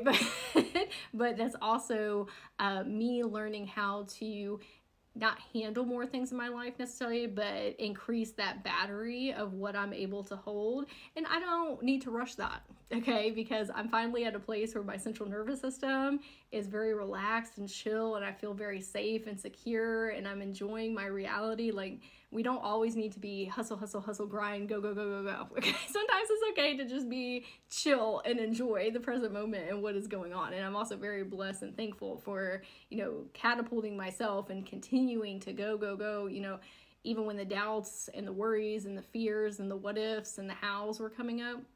And I say all of this, for this long story, I say all this because sometimes you're in the stepping stone phases and you think that they're going to be your forever, but it's just a stepping stone. Sometimes your higher self is coming through with those pings and saying, hey, what can we do that will get us a little bit more excitement in our life or a little bit more joy that will lead us towards the vibrations and frequencies that we want to feel more of? Maybe we don't feel them all in the moment right now, just like with me. I was a little bit at a time healing and working on becoming a life coach, spiritual coach, while healing myself and helping a lot of other people. Like, I was trying to get to this destination of being a life coach, being a spiritual coach, and working for myself, but that was me all the way through. Even if I was quote unquote working for somebody else, that was temporary. I was already in my own entrepreneurial business all along the way. I was already the coach. I was already the healer. I was already all of those things, but I needed to trust a little bit more in divine timing, trust in myself, trust in my higher self that they were getting me there, that because I was in the maze and I couldn't see that I needed all these tools and skills and resources and connections and to work on being more accountable and being confident and working on my self-esteem and working on being a good communicator, figuring out social media and my website and my business. Like, I continued to work on those things, but and even though when I was frustrated at the time, it was like, I'm ready, right? My higher self was like, girl, we got a little bit more that we need to go through, okay? But then I eventually got there, and it took a lot of leaps of faith out into the unknown, and again, trusting self, listening to my intuition, listening to the intuitive pings, but we're here. And so I wanted to share that with you in case it's been your experience and you're in a stepping stone moment right now. When you get these pings from your higher self, even if you don't understand them in the moment or why you're the places that you are, or they're saying, hey, why don't you go do this? Why don't you try this? Why don't we go experience this? Like, if something brings you joy and excitement, follow it, okay? Even if it's in microdoses, okay?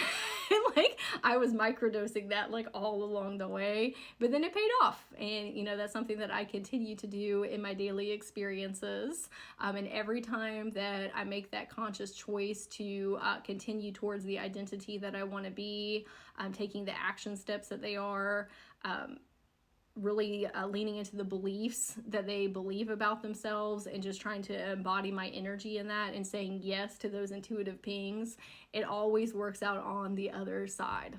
Hey babe, it is raining today and there's a nice thunderstorm going on outside, and so I wanted to say we're gonna have all the ASMR vibes today, and that's also why it's a little shadowy in my recording space. But I wanted to come on and say that in listening to my journey that I just took you on, we don't want to take that as a comparison, okay, to your own life and your own journey. These are things that I had to work through in my own life, a lot of different layers, because I wanted to learn how to alchemize and transmute the things that were out of misalignment in only my human incarnation, but also the bigger multidimensional version of self, because that is what I have dedicated my soul mission to doing in this incarnation, and that may or may not be representative of you.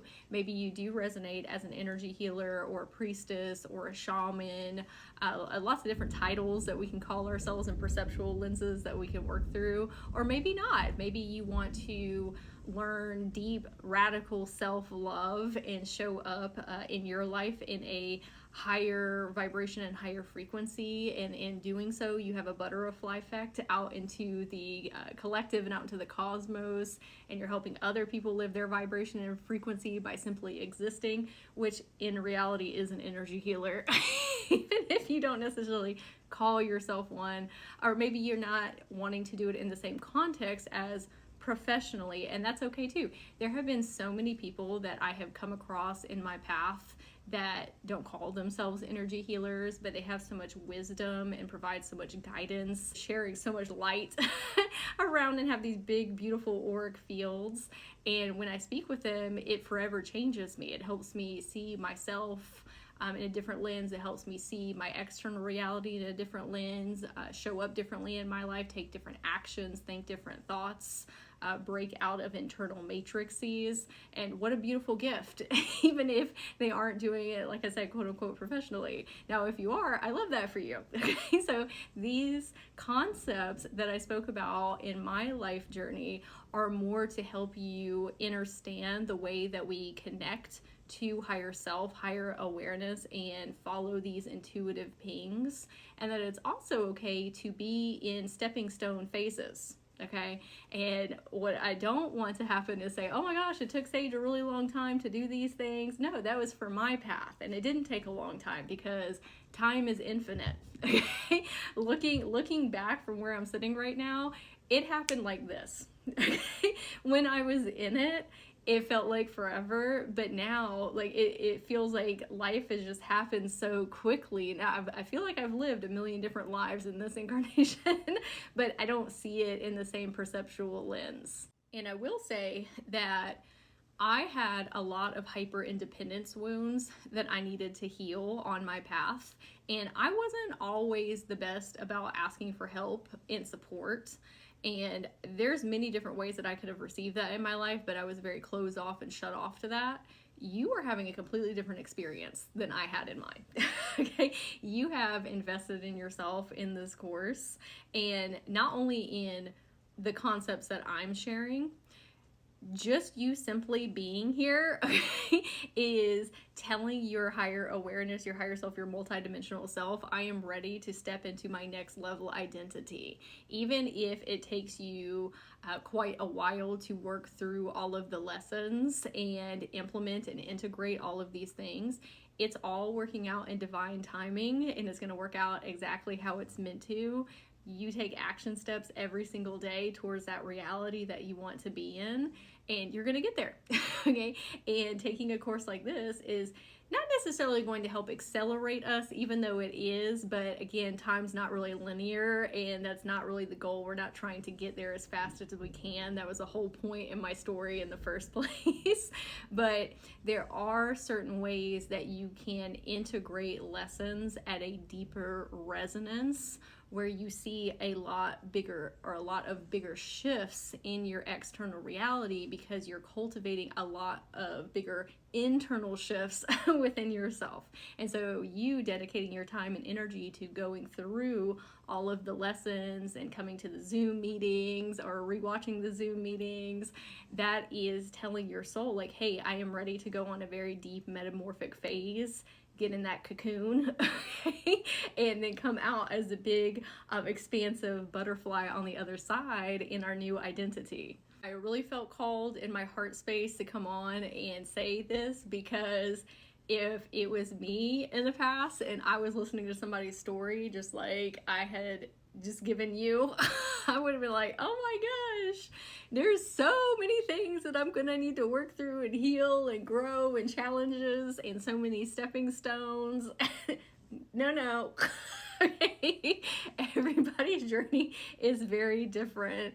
Again, you are already taking these big leaps by asking for support, okay, and being willing to have a guide and a mentor in your life, and be willing to see things in different perceptual lenses, and listening to other people's advice and wisdom and guidance. It's not just me, it's everybody that's showing up to our collective meetings with one another. It is a collaborative experience. And if I was in my place years ago, I wish that I would have been doing what everyone is doing now within this group, because it would have helped me integrate these things a lot quicker and at a deeper level. But you know, I went through that because now I can teach these things of like, hey, it's wonderful to ask for support and guidance and have mentors to look up to. So we have to sometimes go through what we go through in order to help other people on their paths. But again, no comparisons here, okay? I am so excited to see how your journey progresses, and it is just, I'm trying not to tear up here, but you know what, it's okay to cry, it's okay to get emotional, okay? I'm so excited to see how your journey unfolds, and it is such an honor and such a blessing to be a part of that. It was just my dream, like I said, as a child, to be able to help people in whatever way I could, because I knew how gut-wrenching it was to not have the support that I needed, or to feel understood, or to see, or to feel seen. And so oh my gosh, my words. Okay. It is just such an incredible experience to be able to be the leader, okay, in this capacity, and to impart all of the things that I have gone through in my life, and helping you on your journey through those perceptual lenses. And so I just want to thank you again so much for being here and listening to my journey, and not comparing to mine, and for you investing in yourself and your health and your wellness and your harmonization, your alchemization, your transmutation, all the tations. And so I hope you enjoyed listening to my adventures that I have been on in life. And in the next video, we're going to